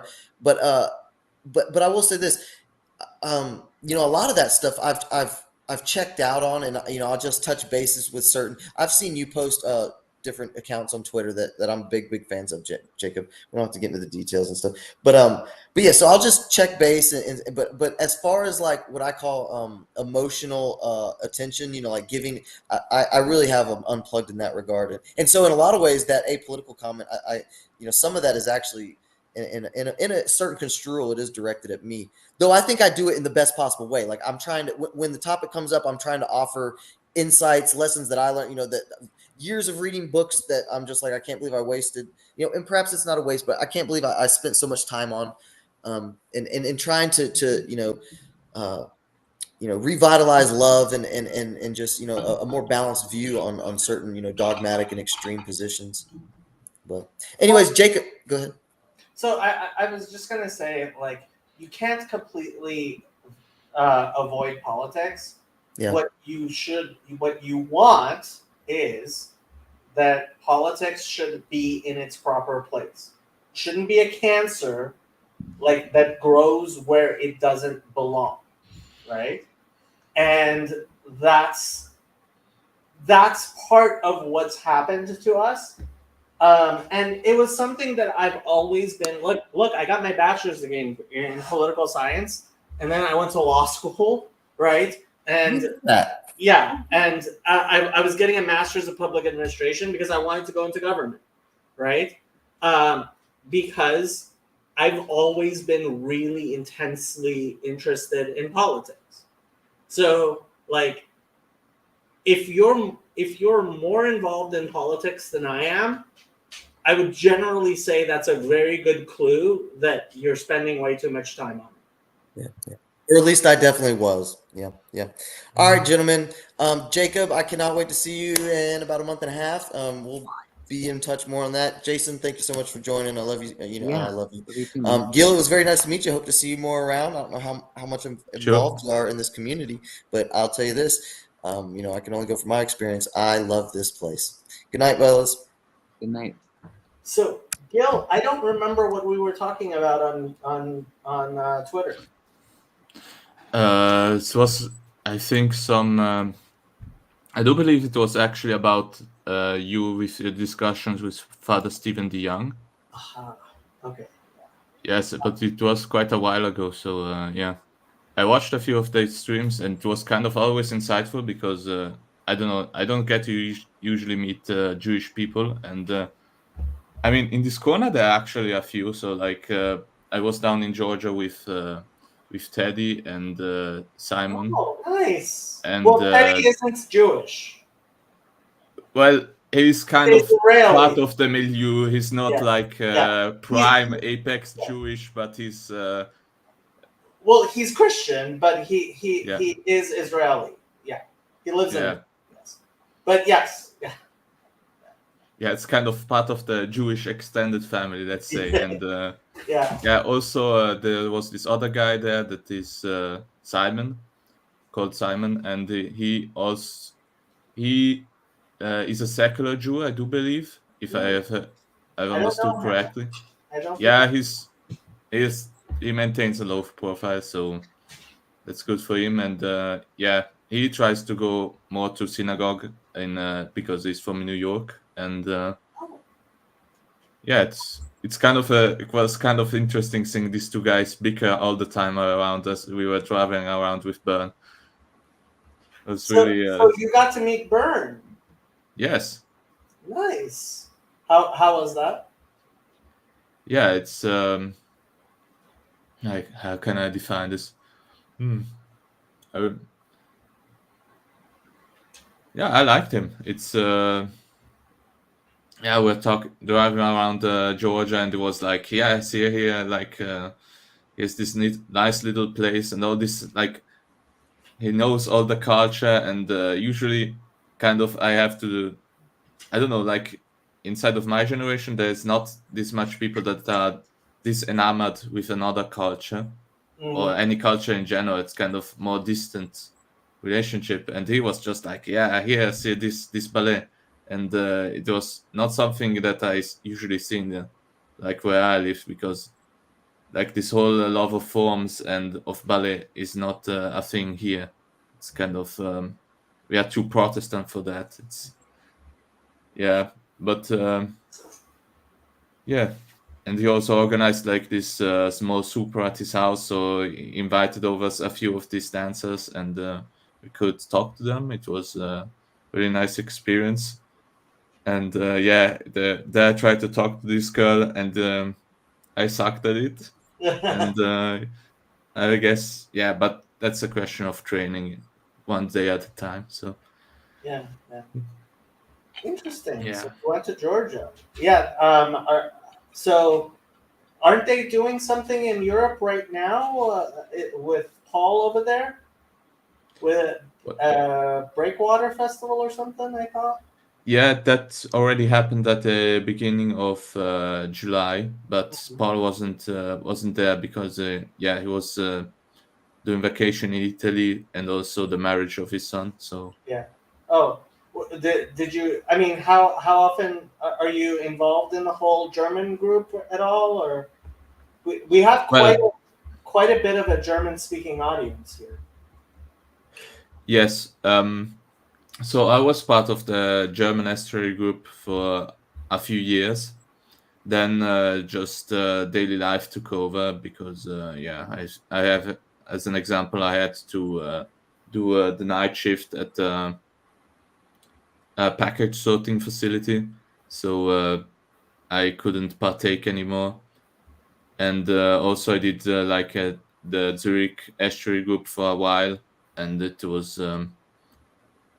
kind of enlightening experience. And also I tried to, I don't know, I guess start my own spin-off of estuary where I just don't talk about ideas, just goof a bit around, have a bit of fun, eat a meal together, do silly photos with Polaroids, and yeah, that's about it. Nice. Cool. So you said you're in Switzerland, right? Yes. Did you grow up there? Yes, I did go up there. I did military service. This is actually a shirt of the army. So I will be right back. I have to get my dog some water. You guys can keep on talking. yeah. So you're familiar with, like, you said you can, I don't know, PBK and all that stuff and everything. So I don't know, I'm just interested in your story. Like, you said you grew up there. Did you grow up like a religious background or anything? Or? Yes. So my parents were both Reformed and not part of the mainline church. It was kind of part of this evangelical little circle, and we were living like near Zurich at the beginning. No, wait, near Basel, at the beginning, and that was more like a German influenced, but it's also near to the border with France. Then we moved back to Ticino, which is a region where we actually usually do speak Italian, and usually I would speak Italian in my daily life. So that's also a region that is really Catholic, or at least used to be. I mean, for every reasonable standard, it's pretty Catholic still in the West. So I transferred there. It was really a culture shock because I mean, yeah, you come there for a language that I knew the language a bit, but not on the same level that I could speak without impediment. So I always kind of felt a bit excluded outside of the group. And also there was like this whole cultural things about like sports before, like ice hockey was the big thing down there. So the first thing that they asked you were you part of the Lugano team or were you part of the Ambri team? And I didn't have any idea what any of that meant. So completely no idea whatsoever. But yeah, it's kind of interesting because the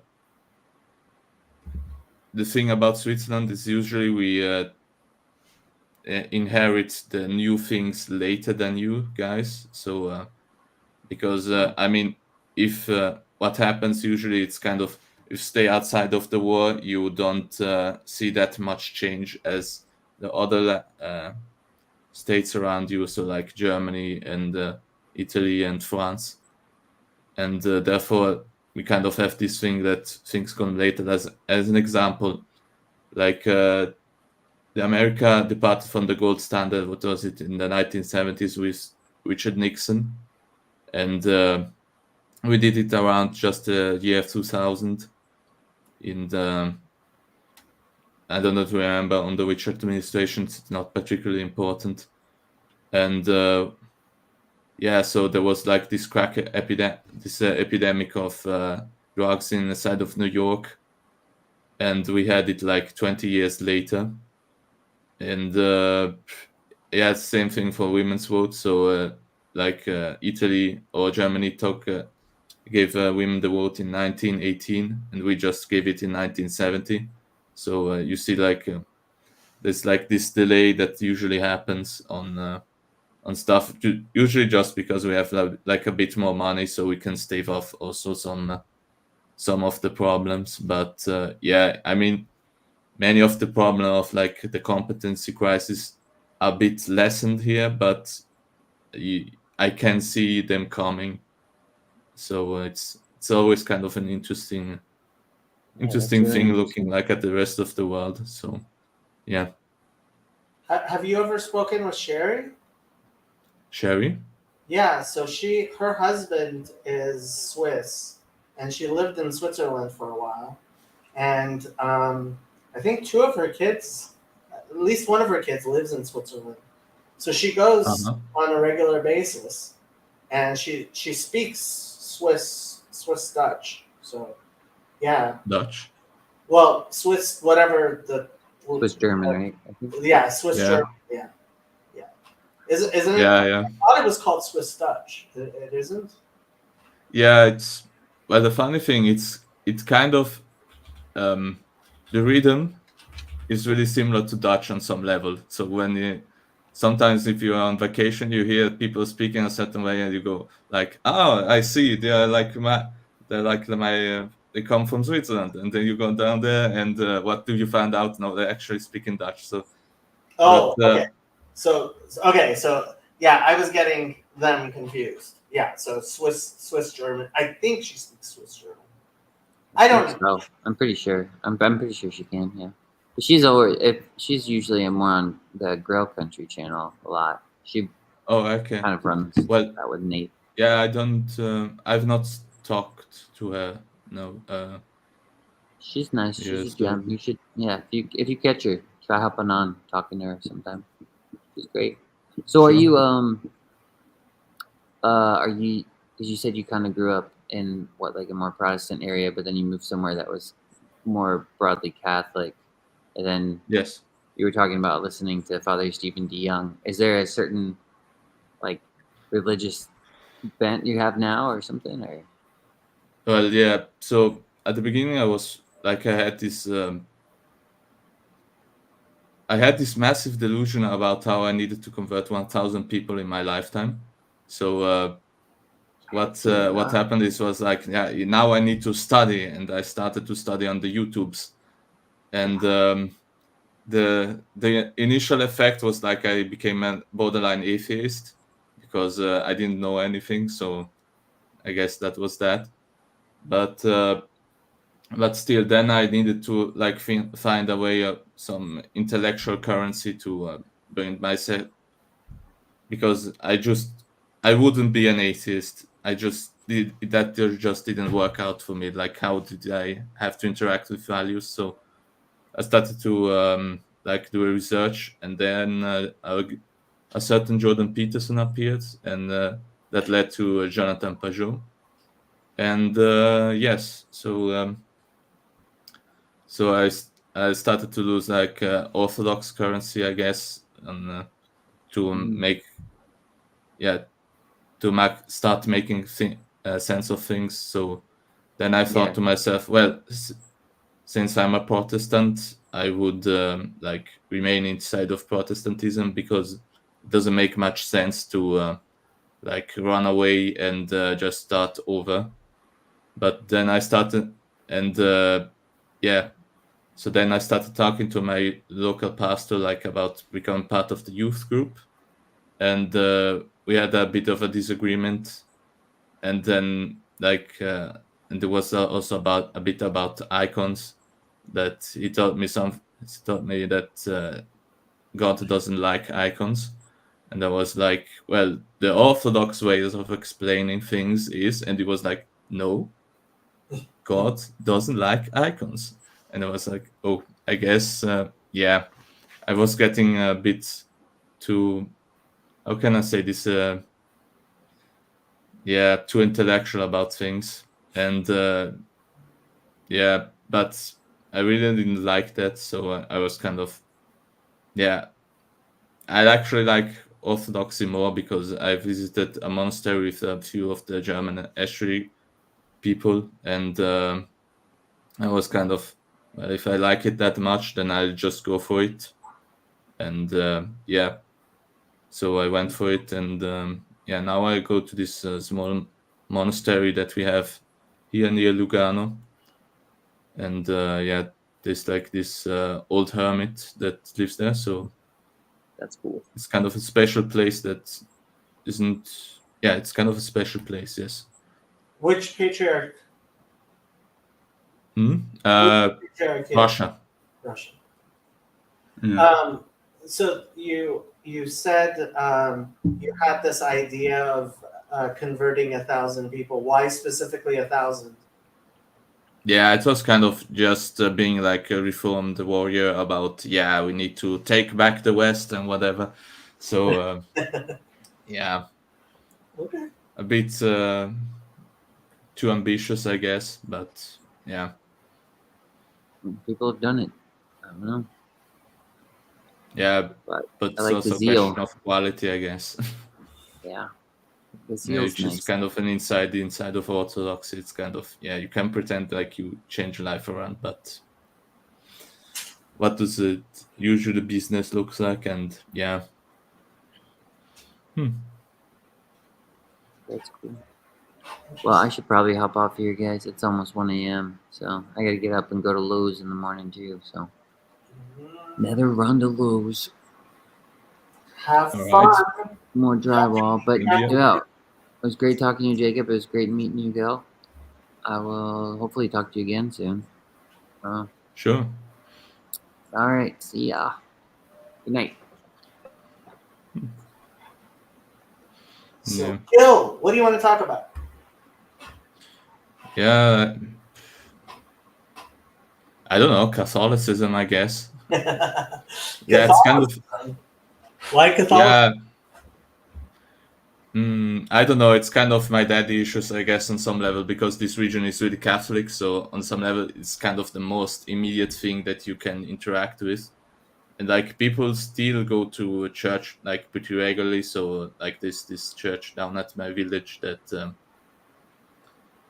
still like the older people go down to, and also some younger people like kids and whatever. So yeah, it's kind of, you kind of see the old world that is kind of going away with religious faith. And yeah, I mean, like you talked about, like you worked in some old monastery that of nuns, and like how also nuns are getting spare, let's say, and the fewer and fewer. And here it's also kind of similar, but we still have like many monasteries that still, they're like old nuns that live inside of them. It's really kind of impressive. And yeah.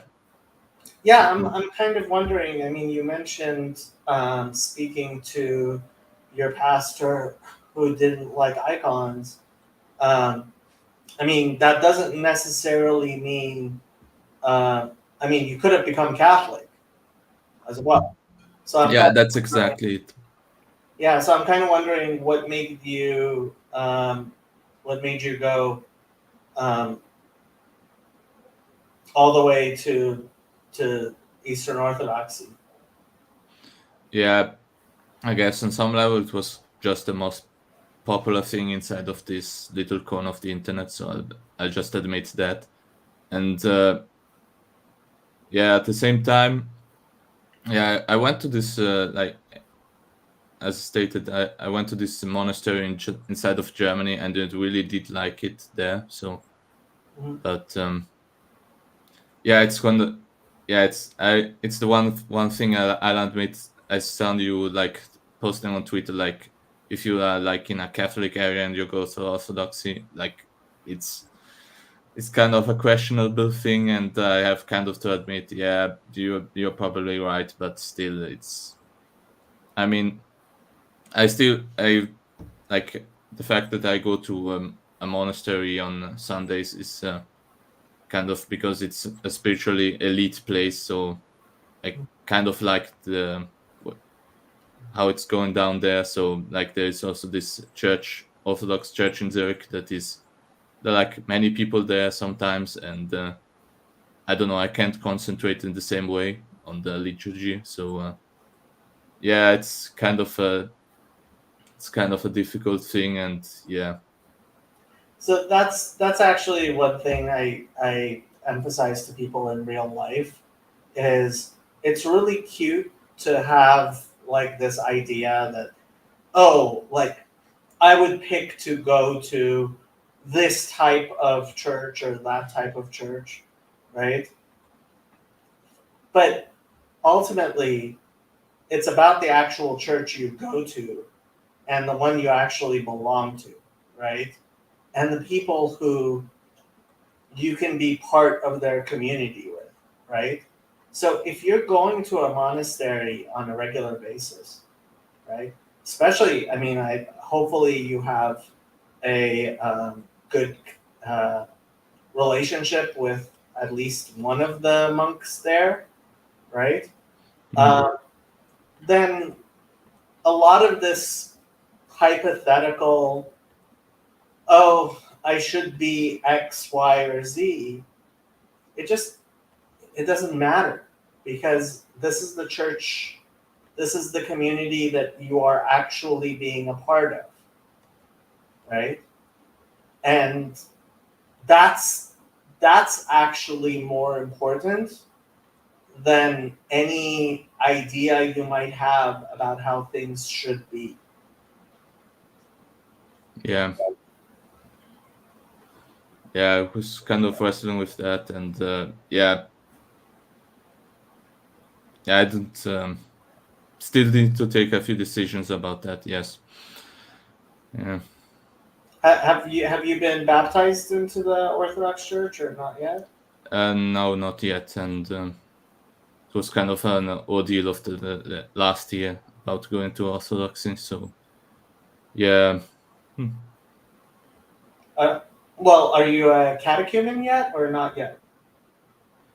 It's, like I've not done the how is it called, like this little the little rite about asking to come inside of the church. So but yeah. What do your parents think? Yeah, my yeah, I've had a bit of not a fight, but I discussed with my father, and he didn't like that much, but he accepts it.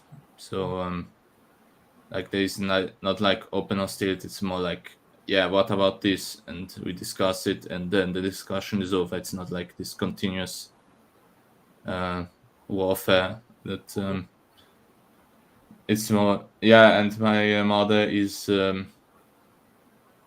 on some level she accepts it, and yeah, I've discussed with her that some things inside of the Reformed Church really made me nervous, and I just couldn't like be part of the whole liturgy because there was always some hair in the soup. So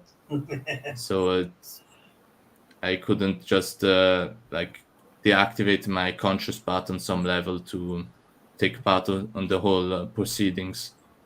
And yeah, so she had an understanding from that, and yeah, so. Are you an only child or do you have siblings? No, I have an older brother and a younger sister, so both are not part of the Reformed Church anymore. So my older brother became part of some Korean cult, and they just. The Moonies? I don't know. Yeah, there's like this whole South Korean way of speaking that I don't understand and don't remember. Some Chongqing or something. Oh, okay. And yeah, they just took they abused his faith on some level, so he's outside of the church. And my sister, she had some problem with our Reformed pastor, and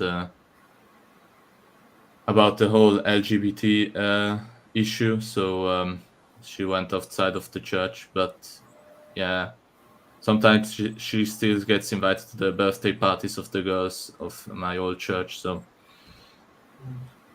yeah, Have you taken any of your family members to the monastery with you? No. I've told them like I asked them if they would once like to come. They both said yes once, but I never went through with it. So I did take a few of my friends there. So one liked it, one is not exactly clear what he thinks about it, but he's a Buddhist. So yeah. Well, Paul Vanderklay apparently was watching 5 minutes ago, and Oh, cool. he loves hearing people's stories. So I can't imagine he was able to fall asleep after you started telling him about your journey. But yeah, I mean, Oh, what an honor. yeah, it sounds. I mean, how old are you? 25. 25. Okay. How long were you in the army? Just 1 year. So It's a 1 year service, and then well, you have two possibilities of how you want to do it. So the first one, you just do like Rekrutenschule, which is the basic training, and for that usually lasts like 4 or 5 months, 147 days. No, 174 days, pardon. And then you have like this thing called Wiederholungskurse, which means you return to the army a few years later to do like 3 weeks of military service to like get up to speed again on your training. Or you have the other way of doing things, that after the Rekrutenschule you do the Durchdiener, which means you just do the whole military service at once, and instead of returning every year for 3 weeks, you just do it 300 days at a time. And so you, I don't know, like you control some bunkers during the time, and then it stops. Right, for me, it stopped like right around when the Corona was hitting Switzerland, so beginning of 2020. And yeah, it was kind of surreal because I had to return back home with a train, and the Zurich main station, just nobody was there, just a few people that were just polishing the few leaves away. So it was kind of surreal experience. And they asked me, like, because I was in the army uniform, and that means that I have some authority, that if I knew when this was going to end, and I was caused like, no, I don't know anything. So I was also having a really bad hangover that day because yeah, like the last week, the kitchen personnel got infected, so we just became like this food inside of plastic, that inside of plastic bags that you just need to like wetten up with water, and yeah, so it was really bad. So for the whole week we didn't eat anything properly, but on the last day our company commander just made this thing called Kompanieabend, which means we just have an evening with real meat, like he grilled something for us, and we also had wine, and we just went for it, and I've drank a considerable amount, so on the next day I was kind of hangover, but yeah, so a magical experience of coronavirus, I guess. I definitely approve. You should definitely get drunk every once in a while. Yeah. Did you go to college? Yes, I went to college. So yeah, but it didn't work out for me. So like, wait, but is college the same as university, or is it another In the United States, it is. I know in other countries, oftentimes, university is a higher level than college, but here we call it the same. We don't really distinguish between the two. Okay. Yes. So I don't know how you translate the whole things, but I did go to the ETH, which is like the best school in Switzerland to learn in mechanical engineering, but it was just to I wasn't good enough for it. So after 2 years of trying, it didn't work out. So I had to do a year of working inside of some business to then go to another school, which I don't know, it's professional school, something. Okay, yeah, to a professional school in Winterthur, which is like an industrial city near Zurich, like 30 kilometers apart. And yeah, now I'm studying there, and there's actually going great. So yeah. So it's a technical school? Yeah, Right now, what you're studying? Yeah, it's still mechanical engineering, but on a more technical level. So it's also a bit easier, and that also helps. And on the whole theoretical side of the school, the 2 years I did at ETH did really help, actually. So that was not for nothing. And yeah, it. So now I'm studying there. I'm now at some vacation. I did work I did work 3 weeks by this little shop where this old Italian guy was repairing like electronic components, and that was also kind of an interesting experience because hello. So it was kind of an interesting experience because usually I would not meet that close like Southern Italian people, and it was like it was a really other thing because usually as a Swiss German I'm kind of more of a prude, and he was like more just a Southern Italian, like, have you seen that girl down there the street?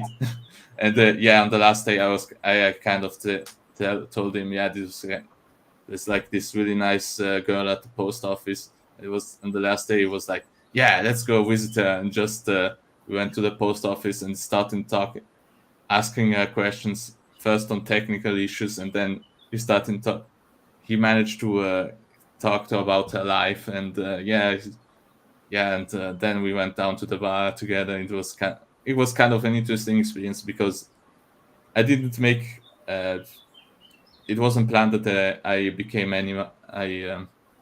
received any money for that work. So the advantage is kind of you enter more closely in contact with the people at work because less money means, yeah, on some level you have just a better relationship. And yeah, it was kind of a really fun experience. He was a friend of my father, so yeah.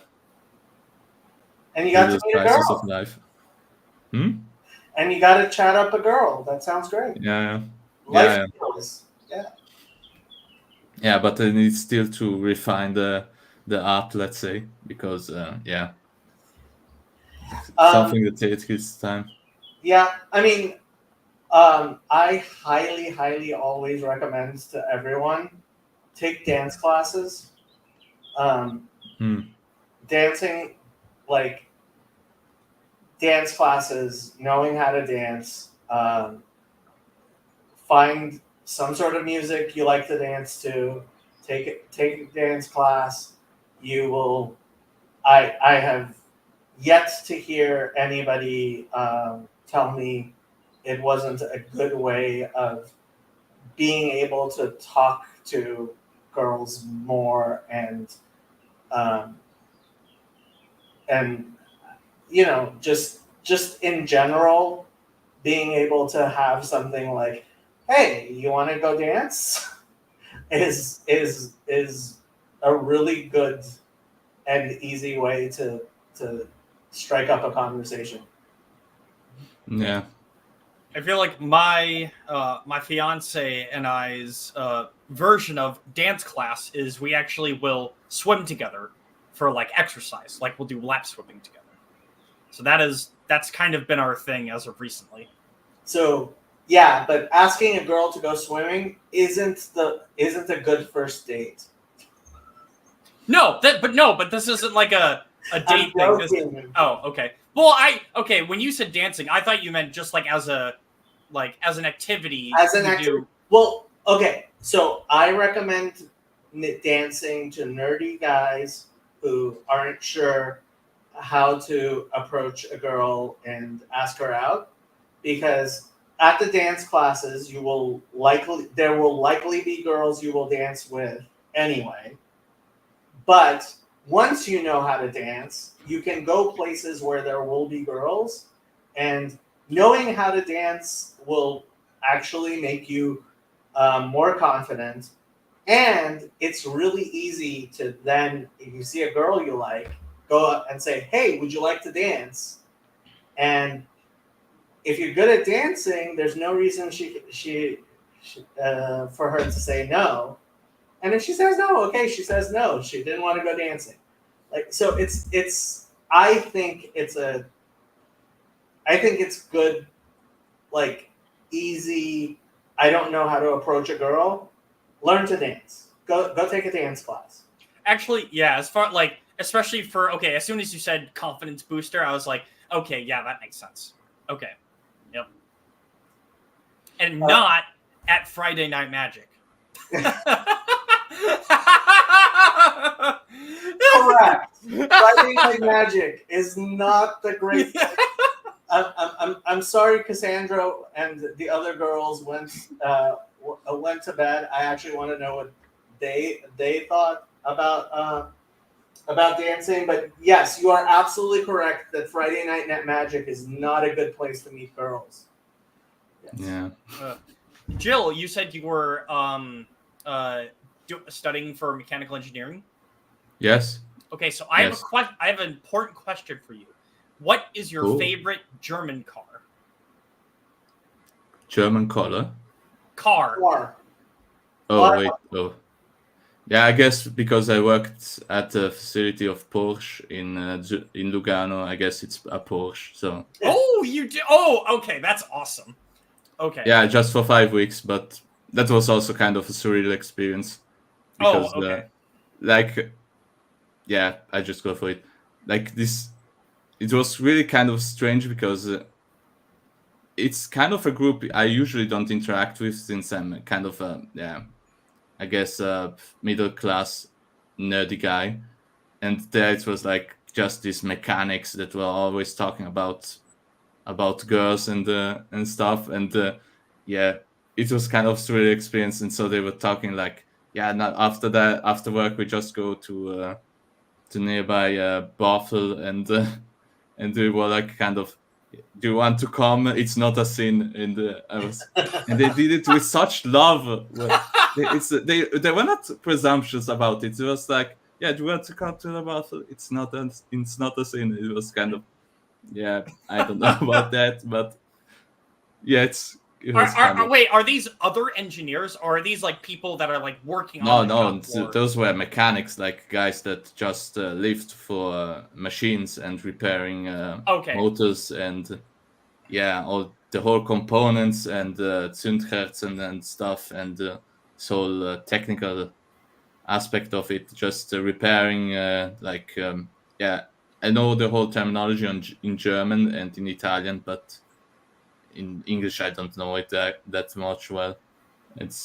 Blue collar workers is blue collar workers, the salt of the earth. It was really fun. Well, Gil, I'm a machinist actually. So, and I'm like, it's like you find plenty of those characters. When it comes to people working on the shop floors. So, yep. That, and recently I have been like on a binge about learning about cars as of recently. Because number one, I'm trying to learn on how to maintain my own car as much as possible, which means like learning how to do like as many things as you can. It's like, how do you replace an alternator? How do you replace your spark plugs? How do you replace your intake manifold? How do you replace a sensor on like this particular part? Just like all that kind of stuff. And it's to been take part in the Mad Max apocalypse, just driving around with your old car. Yeah. Well, it's, you know what's interesting? I just learned this like last week, that you can buy remanufactured engines, and if you know how to take out an engine in your car and put the remanufactured engine in, it's pretty much like you just have a brand new car. Like, period. And I'm like, that's amazing. So it feels like it gives me like a certain freedom, how it's like I can just buy any used car no matter how old it is, and if I can buy a remanufactured engine of the exact same type and then put it in the car, it's like you have a brand new car for like what, like as low as like $8,000, maybe even cheaper depending on the car. So Well, I mean, getting a remanufactured engine might be difficult, and I think like the big question is the health of the frame. well, yes, provided you have, yes, that is provided you have a good car chassis. But if it is a good chassis, then you can put, and actually as far as obtaining them, I literally found a website of like manufacturers that make these, and they will literally just deliver it to wherever you are in a country. It will just come on like a small pallet and everything. And they also do a thing where they give you like a core charge, kind of like what you have for like a battery, like a car battery, where you put the new engine in, and if you ship them your old engine, then they will remove that core charge from you. Okay. So, but I thought in places like Minnesota where it snows a lot, your the chassis ends up rusting a lot because of the salt. So that's correct. Yep. But I mean, a lot of cars typically usually come with some like covers that are underneath the car that typically protect it from the stuff like the salt that comes from the road that causes that rust to occur. So if your car has a pretty well protected undercarriage, that's not usually too big of an issue. It's like you might just get some like surface rust, but it's a case by case basis. So, and even then, it's like I've even heard of people who will travel across the country just to get a used car because the plane ticket that they would have to buy just to travel there would save them money than any other deals that they can find in a car, and then they just drive the car all the way back home. Yeah, So- California is really bad about allowing cars from other states into California. Oh, really? Yeah, Huh. Okay. yeah. You have to have like, we have very strict emission standards, and California emission is a thing. Yeah. Jacob, did you get the wedding invitation? Probably. I don't check my mail very often. So Okay. when did you send it? It was not last weekend, but the weekend before that. Okay, I have not checked my mail in the last 2 weeks because nobody sends physical mail anymore. Well, Yeah. check your mail because you got a physical invitation that has information, and most importantly, the wedding registry. Ah, yes, that's the most important. Correct. Yes. Yeah. Pro tip: don't live in California. I agree. But guess what? My family lives here, and I am not leaving my family. So, yeah. Yep. Hmm. It's kind of the same reason why I'll probably not leave Minnesota. even though Minnesota, it's like there's a lot of things I love about it, but man, the taxes are brutal. Well, you guys are ridiculously left wing for something in the middle of the country. Oh, okay. I have to show you this. This is the district map of how Minnesota voted in the 2020 election. Mhm. Let me find it.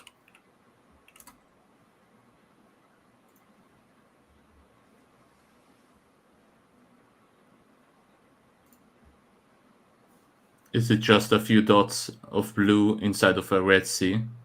Basically. Almost.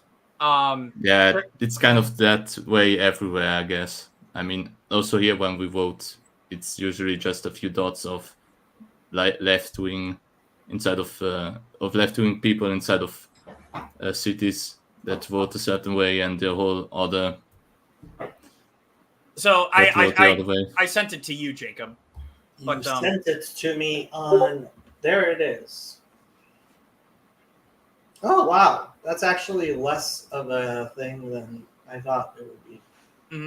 I mean, it's like, you know, you have the Twin Cities area, which is like that's gonna be obviously blue. Oh, this is for senator, but it still reflects like how we voted for like essentially in the 2020 election for the presidency. You've got like the northern part, which is like this big like, you know, triangle up here. That's like that mostly comes from Duluth, which is like right on the bottom of that whole triangle, and the rest of that is just like giant wilderness, essentially. What's that little triangle in the bottom left? I think that's a university town. Oh, okay. And same with the one in the northwest. I believe that's like I think Morris is there, which is another university town, which is why it's also blue. So if we shut down all the universities, we won't have any more Democrats? I mean, it could work. It very well could work. But anyway, yeah.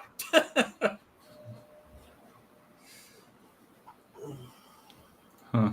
Yeah, that was kind of interesting when I was once in vacation inside of the United States, and it was kind of interesting how much you have to drive to go anywhere.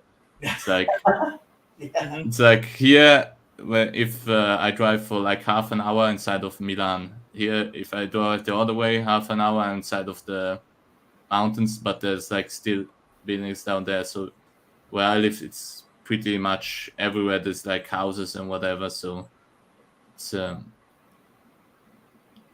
it's like it's not like in the side of the United States where if you just loan a gas station once every 100 kilometers or whatever. Yeah, there's definitely places where if you don't have a full tank of gas, you will not be able to get to the next gas station. Yeah. Yeah, but that's like, yeah. I'm trying to think.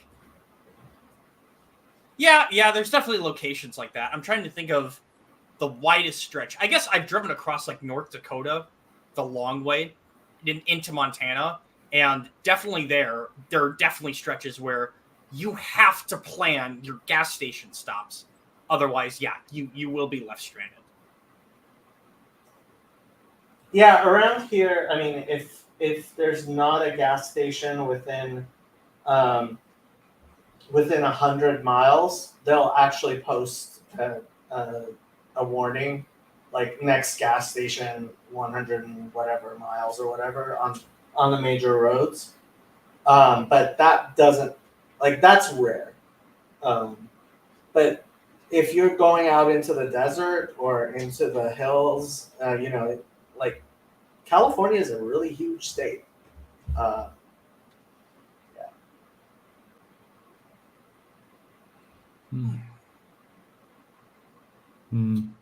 do remember. Okay, so I have a Norwegian acquaintance of mine that both my fiance and I know, and we've talked with him about like traveling, and then what was it? We were talking about like potentially like, you know, going from some location, like, you know, from Norway to there, and or like, oh, 3 hour drive. It's like, oh yeah, we could like, you know, we could potentially make a day out of that. And he was like, what? Are you crazy? Like, that's 3 hours of driving. It's like, yeah, so what? Yeah, like, so I sometimes, I have several times just for the day driven to San Francisco, which is like an 8 hour drive. Like, you can get from one side of Europe to the other in 8 hours. Yeah, pretty much. Yeah, and also you can travel by train, which is kind of less. It's easier, so you can actually like work on your computer as you drive, as the train drives, and just connect yourself with electricity and Wi-Fi. So that's really nice. That's one thing I wish America really did have, is a better train system. Because it's like, if we had better train transportation in America, I would totally use it more often. But the way it's set up, it's like, I have heard from everyone, just do not use what is it? It's a Trans Am? Is that Amtrak? Amtrak? Thank you. Yeah. Yeah, I mean, yeah, like trying to do cross country, I considered it, but I've driven all the way basically from here to almost all the way to the East Coast before. Yeah, we have the American, what is it? Not legend, but like the American tradition of the road trip. So it's like, there's only two ways. You either just fly there, or you have an epic road trip. Yeah, it's become harder and harder for me to do road trips as I've become busier and busier. So yeah, I mean, there was no way I could do, especially now that I have both a cat and a dog. I used to take Happy with me when I did my road trips, but I guess I could leave Happy with some. I mean, Shadow, my cat, with someone and take Happy. But yeah.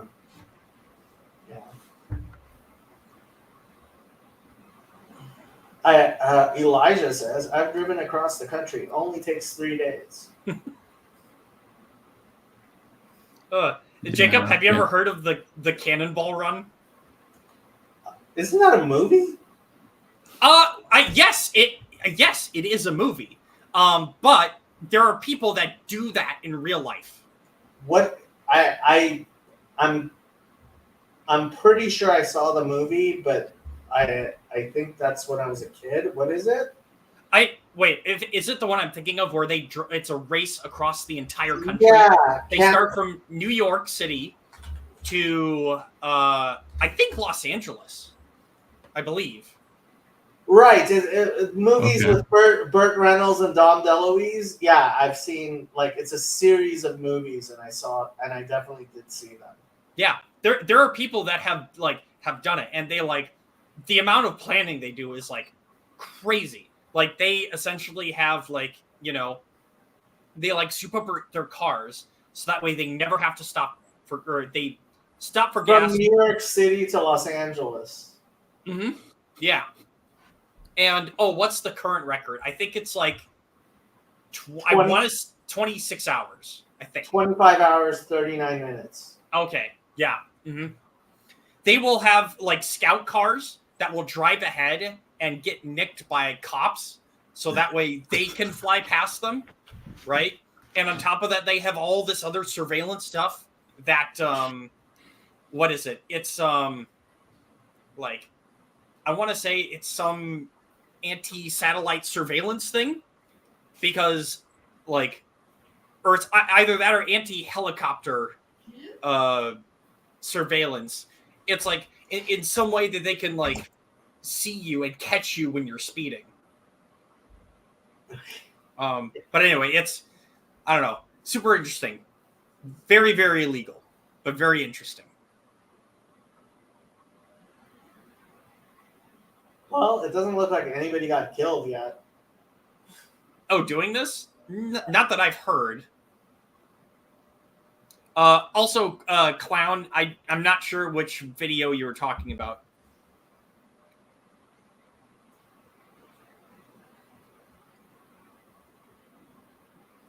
Apparently, the record was beaten several times during COVID, which doesn't Yeah. surprise me. Yeah, that's right. It was perfect because it was the least amount of traffic for the city areas. And because of that, they were able to fly through there like crazy. Yep.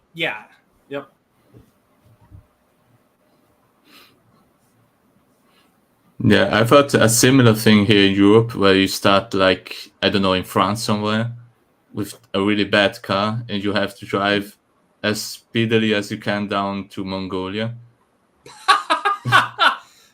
How long is that? Holy cow. I have no idea because I've heard from this friend of mine that you need a really bad car, but I don't know how bad it needs to be. So Okay, They I'm figuring this out. Okay. I'm just gonna start from Paris. yeah, I have no idea. It's like somewhere in Europe. I don't remember exactly where. Down to China somewhere. It's kind of a mad adventure, and then you have to repair like the car in the middle of travel, and I have no idea how that is supposed to work. Oh, okay. It can't calculate. Okay, Google Maps cannot calculate that, unfortunately. Okay. Can it just give me the distance? So somebody in 2024 drove the Cannonball on a motorcycle. Oh, wow. 32 hours, 32 minutes, and the 2008 Yamaha was equipped with an additional fuel cell, laser jammers, radar detector, and a thermal night vision camera. Yep. Holy smokes! And he only stopped for fuel 5 times. You know what? On a motorcycle, I could see that. Because motorcycles are way more fuel efficient than cars. Yeah, and he had a additional fuel cell.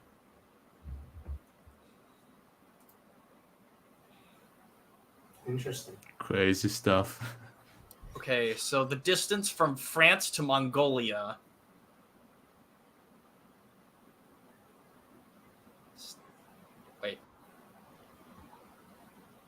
is 7,185 kilometers or 4,465 miles. Not bad. Not bad at all. Apparently, some Longest- people do the double cannonball. They go and back. Oh, huh. The Oh, longest road trip I've ever done in my life was when we traveled from here up to Denmark. And it was a 16-hour drive, but we went like doing the cannonball routine. We're just driving with our old Toyota Vensis, and this was all across Germany. Yeah. Wait, how long was it? Yeah, 16 hours. We just traveled by road, and on the return travel we did use a train, but yeah, Wait, we started at 6 or 5 in the morning, and just traveled up until like 8 in the evening. It was, if I remember correctly, I'm not actually sure, but yeah. Wait, because you started from Switzerland to Denmark, and that was 16 Yes. hours? Yeah, but we did a whole lot of like we were like a family, not a group of like 18 years old with our car. Okay. We just did a few stops along the way, so not too. Okay. All right.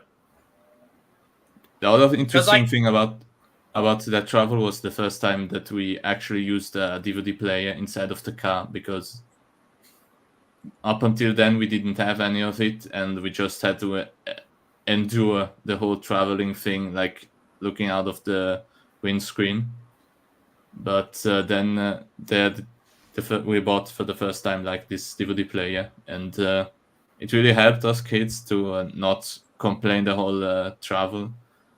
And yeah, but the negative effect was, of course, that as I saw, like in my whole life at the beginning, I was not this dependent on screens, but nowadays it's, yeah, I mean, with the whole phone business and such, it's kind of become an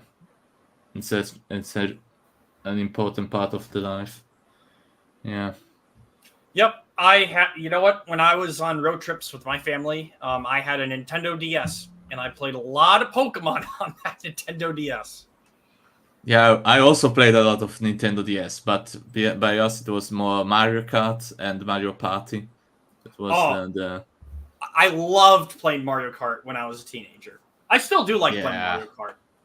Yeah, Mario Kart on the DS is the best thing ever. It's like I have this old Nintendo DS. The left and right buttons, they completely destroyed because of all the drifting we did to make ourselves more fast on the track. Because in that game, if you started to drift, you just had a leg up, and that the new games don't have at all. It's yeah. Yeah. Well, it's like, at least from all the Mario Kart games I've played, it's like, typically it's like, if you want to like be fast in the game, you have to learn how to drift for most of the games. But in the DS version, yeah, if you drifted, and you got good at it, you really had a leg up compared to other people. Yeah, this was really fun. Did Gil say which canton he is from? I'm not sure what a canton is. I'm assuming that this Ticino. This So it's and kind of like states, except Switzerland is much smaller than the United States. Sure. On some level it's similar. It's like the whole regions are pretty have a own administration and whatever, and they claim taxes, and but it's kind of a state actually. Yeah, But it's much like smaller. a It's canton. I mean, the name is canton, but it's like a state because they do, and actually their federal government to some extent is less strong federal government than ours is, as far as I know. But if I understand them correctly, cantons are like the size of counties in the United States. Yeah, Sure. I mean that's possible. We have a bit more population than your counties, I do guess. But yeah, like here on this bottle, it's like written Repubblica Cantone Ticino. So I'm also part of the Republic of Ticino, I guess, on some level. Maybe it's more like a district than like a county. Well, kind of. I mean, look, the entirety of Switzerland has a population of 9 million. Los Angeles County has a population of 9 million. So, Yeah. and the county of San Francisco. So, so Swiss cantons, they're much smaller. Yeah, so Switzerland has 26 cantons. Okay. Yeah, but if you are there's one that is just 18 square kilometers, and it's like Bale City, and Yeah, so those are. So I live down in the down right, so the yellow one. Okay. That Oh, looks okay. inside of Italy. I'm actually at the cusp of it, the most southern part of it. Oh wow! So you're surrounded by Italy. Yeah, pretty much. I can just walk 500 meters, and I'm inside of Italy. So yes. The term canton, now also used as the English term for administrative subdivisions of other countries, originates in French usage in the late 15th century from a word for edge or corner. So there you go. This little canton. That's right. TLC. So apparently, originally there were 13 cantons. Yeah, it's the Confederacy like started in 1291 when like the whole myth is like these three dudes that decided that they don't want to have that much to do with the Holy Roman Empire? emperor. Yeah, with the Holy Roman Emperor. So they started then. Then there was like, and there were the canton of Unterwalden, Uri, and Schwyz, where the last one gave the name to the nation, and yeah, so it's expanded. Like initially, the cantons conquered like the northern part. Then the Confederacy also did some expansion down in the south. Like from sometimes the Swiss Confederacy did control Milan, but then as soon as cannons were invented, then the Swiss returned back to the mountains. This was kind of interesting because it's also some saints were involved. Like there's this Saint Nicholas von der Flüe, which also said like, yeah, Swiss, if you remain on your mountains, you won't be beaten. But if you go down in the rest of the world, then yeah, then you risk something. And yeah, There's only 350,000 people in the entire canton.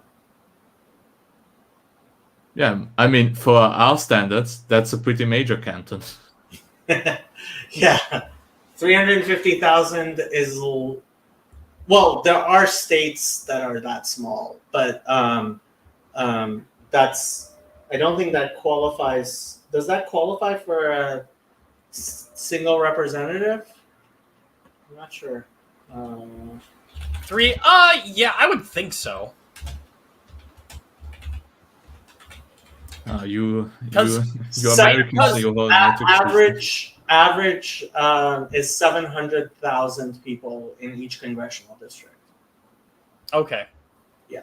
Well, wait a minute, because I know. Hold on, let me look at something. There are some states, because every state must have at least one. There are a few states that are smaller than that. Okay. Yeah. All right. Because I was thinking that, because I know that Montana, I believe, only has one representative. Alaska also only has one. But it turns out Montana has like a population of like 1.1 million. So. Yeah, Alaska has 733,000.